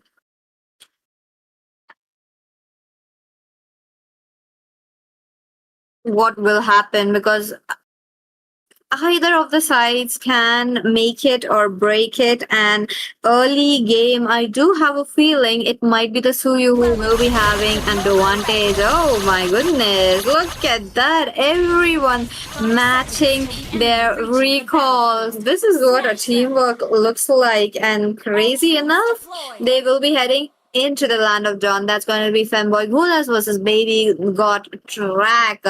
Only one team will be proceeding towards the round of 16. So let's see which team that is going to be. As of now, Suyu as well as the Leomor are really on the right track on towards the Litho, and the Chu giving out the vital information, and this is just going to speed up their process, because once you know where the next move will be, because since the Leomor went for the purple buff, it's kind of obvious that he would be going next towards the Lito as well. I'm kind of surprised to see that the Suyu did not go for the Lito, despite he will be having an easier time taking it away with this Retribution and Soul Severed combo. But no, that's not going to be the case. Kelra taking out too much damage. The concussion is really a lot, and Blueberry picks up the first kill. Now on to the same note, the Clint does manage to get an assist, and that is also a win situation so early on. Batman is trying to trap it off, and with that, it is going to be Ryder, who's not even level 4 now and would not go for the engage. So let's see what will Ryder do, because it's just 20 seconds. He needs to make a good amount of, damage, a bit of a pressure at the top lane, and then go for the lot of for while FEMBOY goes in for the flicker. He gets Ryder very, very low along with Blueberry, and NEXUS along with the pound sign is just making sure to poke the hell out of them. Look at them, they're just not giving any chance as of now, and the team FG are trying to make sure to get the turtle as quickly as possible, because Alice joins up the party, and along with the Alice is going to be a really interesting fight to see, because Batman is trying to make the way. It's not being possible. Nonchalant Kid gets the turtle with his Retribution. Autistic Baddie, on the other hand, goes into the mid lane, tries to go for the mage as quickly as possible, but did not get the trade. But Broccoli guy jumps in for the Ryder before he could get on his horse, will be taken away back to the base, and Kelra is there trying to take the advantage of Blueberry. The purple buff did not go into the hands of enemy, so in a way it is a win-win, but in a way it is still not a win-win, because Team FG are taking an advantage. Look at that Broccoli guy. He is there up into the back of the very end of Baby Got Track and cutting the lane. This means he will be moving forward towards the mid lane or try to take the gold sheath as quickly as possible. I'm talking about the itemization. We are getting 2 Dom Eyes from Alice as well as Blueberry, the Chow. So they will be having the anti-heal effects as quickly as possible into the battlefield, because Ryder will be very dependent on the spell vamp as well. So that's going to be interesting, and the same goes for the Yuzhong as well. But on the top lane, there's going to be a bit of a pressure coming in. Batman, he's trying to do something, but no, Ryder, he does get immobilized. He's asking his horse to be the help, and he does manage to get Blueberry without an E in the blue. And Autistic Baddie, wait a minute, he is also trying to go in, he or she, not quite sure, but we'd love to get a confirmation on that as well. But Clint right in position. Is he even aware that the but I might be right there. And Nyx, though, he is just trying to get it on, but no, I don't like the position for the Baran, because Kelra does wasted out that position of the tank, because you don't have any vision of the up bush, and that is going to be the problem. And you just saw, and the Batman will be taken down as well. Now Clint, too much damage. Now with that, Ryder, well, Phantom Steed, but no, the kick onto him is going to be very expensive for him, because it is gone into the hands of Suyu. He takes up a kill. Blueberry tries to get out of the way, but now the passive of Yuzhong is just enough. Mighty Matron is still entered the battlefield. Now Broccoli guy jumps in, and that was Suyu's kill, but it's okay. It was the Alice who got the last hit. Clint, on the other hand, really pushing it up. Look at that.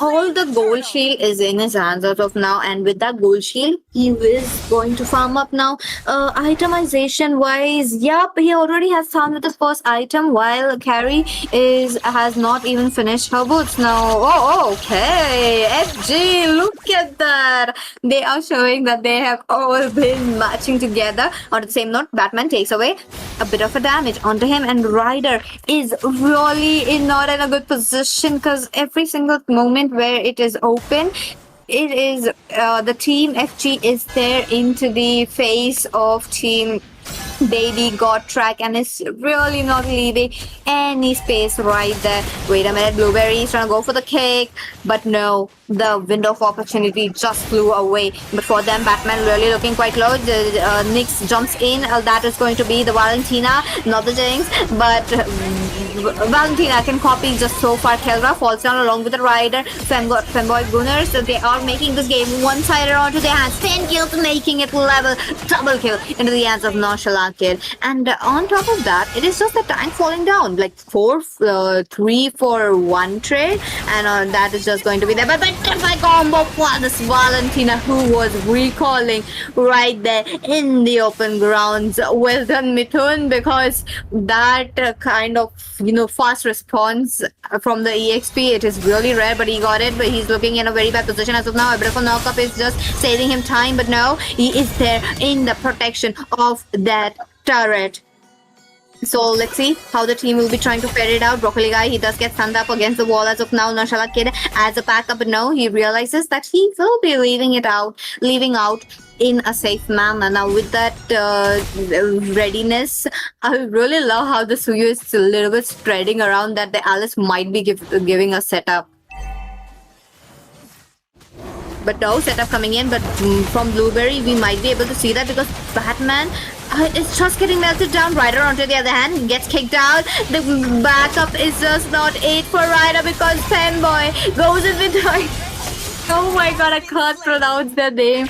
The Clint, it is a Clint. The Clint jumps in with the flicker, gets it on, and on top of that, it is 2 for non-trade. A lot of flickers have been used, so they will be trying to, save it out. Petrify combo coming in for this Clint. He's looking quite low. That's gotta be the Yuzhong who jumps into safety with the Black Dragon Fall, but not for the Batman who did not manage to survive that onto the same note. Blueberry taking out too much damage.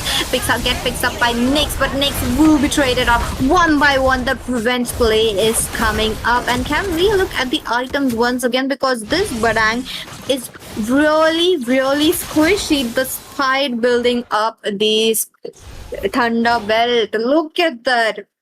He's not able to, sustain what the Clint is giving because there is a good amount of level difference as well as the goal difference coming up. So the team will really have to take, team Baby Got Trapped really have to take a step back, stop with the fights and try to regroup as quickly as possible. But as of now, they will have to look forward because the Lord's gonna come in for 1 minute, and in 1 minute they have to take the advantage onto their hand. Will they be able to do or not? That's gonna be the question, because killing spree picked up by Broccoli guy. He's just not leaving it, and he is just making waves one by one. Onto the other note, Ryder once again is in a bit of a dicey position. He might be getting kicked, but he gets taken down in his own turret as well. Oh, what a setup coming in from Badang, but no, there is Clint who's still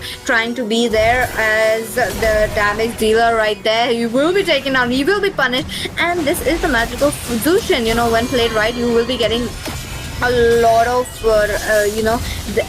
advantages right there. But as of now, the team is just losing their members one by one. Okay, wait a minute. Now Sharangai that managed to get a double kill. That was well needed for him. He's just picking up killing spree on killing spree. And on top of that, Baby Got Track really are not getting any advantages. The Lord is here. Looks like FG will be trying to go for the Lord as quickly as possible and end this game as well. As soon as you take away the turret, that's going to be quite easy for FG to run into the crystal. But as of now, Baby Got Track their Holy Shield passive. Now, if they do save up the Holy Shield passive till the Lord, it is well and good. But if they cannot, that's going to be quite a problem. Clint all alone as of now, I don't think that would be a very good decision. But try to play it safe because the Lord's going to jump in. There's a minion pressure building up into the middle lane. Blueberry gets the stun right there, but the Clint with the Sky Piercer gets it. Double kill onto his hands. Is it going to be a triple? Looking at that, yep, it's gonna be a triple. But no, one team will be traded out. Goes in for the Maniac. And they're gonna get a Savage as well. What a way to get a game. And on the other note as well, look at that. They are just, flexing there as well. But oh, the lords. It's just gonna be the Batman as well as Mighty Mitton who's gonna jump in very, very quickly as of now to stop the Lord, because Lord is just at the 4000 HP. A little unrealistic to end the game, but hey, FG were the ones who got the Clint, a Savage. Now his Sky Piercer is already on a 80 stack, so this is going to be very, very lethal for Baby God Drag. We'll have to see how they will be trying to get it up, because once again the top lane Holy Shield has been taken away at this point. Doesn't matter, because at 12th minute it goes away on its own as well, so it is best better to just spend it right there on that minions. But oh, middle lane once again. Oh, they are in line. Okay, next he tried to pick some members up, trying to take advantage of that, but no. Blueberry, he will be the first one. He's trying to look for something, but no, his skills are on cooldown since he just used up a lot. Batman looking quite low, goes back. The cannon minion is still there, and a lot of minions have been getting cleared as quickly as possible right into the base. That means middle lane, bottom lane minions, and especially the harder minions, will be coming in as quickly, and that is going to be a bit problematic for the team. So let's wait what are they trying to end it off or not. But other than that, there is a chance, there might be one that they might be saving it in a safe manner. But if they are able to save it, then hats off. If they are not, then nothing can be true as of now. But for FG, they are going for another Lord. So let's wait and watch if the another Lord and how it comes in. And as of now, I do see the Valenti now with the Badang's ultimate. I would rather have her on the Zushin's ultimate as well. And talking about Clint, is farmed up. Okay, Clint has a lot of farm than the Suyu this time around, and has the most expensive items as well. Look at them. They are very proud of what they are doing and making this game a one-sided game. Let's see if Baby God Track will be able to do it or not. The Zushin, on to the other hand, comes up with a Lantern Flare, trying to pick up the Chow, but the attempt is futile. That means Chow is just immuning. The Chow can immune, the Suyu can immune. Valentina, maybe if she dashes right on time, and Alice definitely out of the way. So picking up a Zushin right here in a very high mobility comp may not be the answer. Maybe something like Eve could have been a very good option here as well, along with the Ice Queen wand. The slows would be really annoying. For FG, they needed the slow since there's a lot of mobility, but no, wait a minute, Suyu tries to go for the Mithun, but no, the Lord though, Alice in the back lane with the Blood Owl into the front lane. It's going to be the Barang who falls down. The base is quite open, double kill into the hands of Clint, but now it's a triple. If the base was still alive, he may be able to witness another Savage, but no, it's gonna be the FG moving towards a round of 16.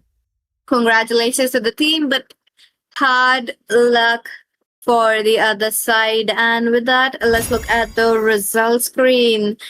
MVP into the hands of one and only the Clint, who picks up a Savage. And what a way to end the game. This is how you guys end a game. Take a Savage, show your worth, and get it over with. Another game which have been really cleared it very quickly. And there you go, ladies and gentlemen. I hope you guys enjoyed today. Let's talk about a bit of a result. 37% damage. It's not even one. Okay, looks like it's just almost like a 1/4 of what Ryder has given us. Ryder did not get any chance to farm up as well, and that was really, really annoying for him. But I hope they come up onto the next few tournaments as well and definitely win it up.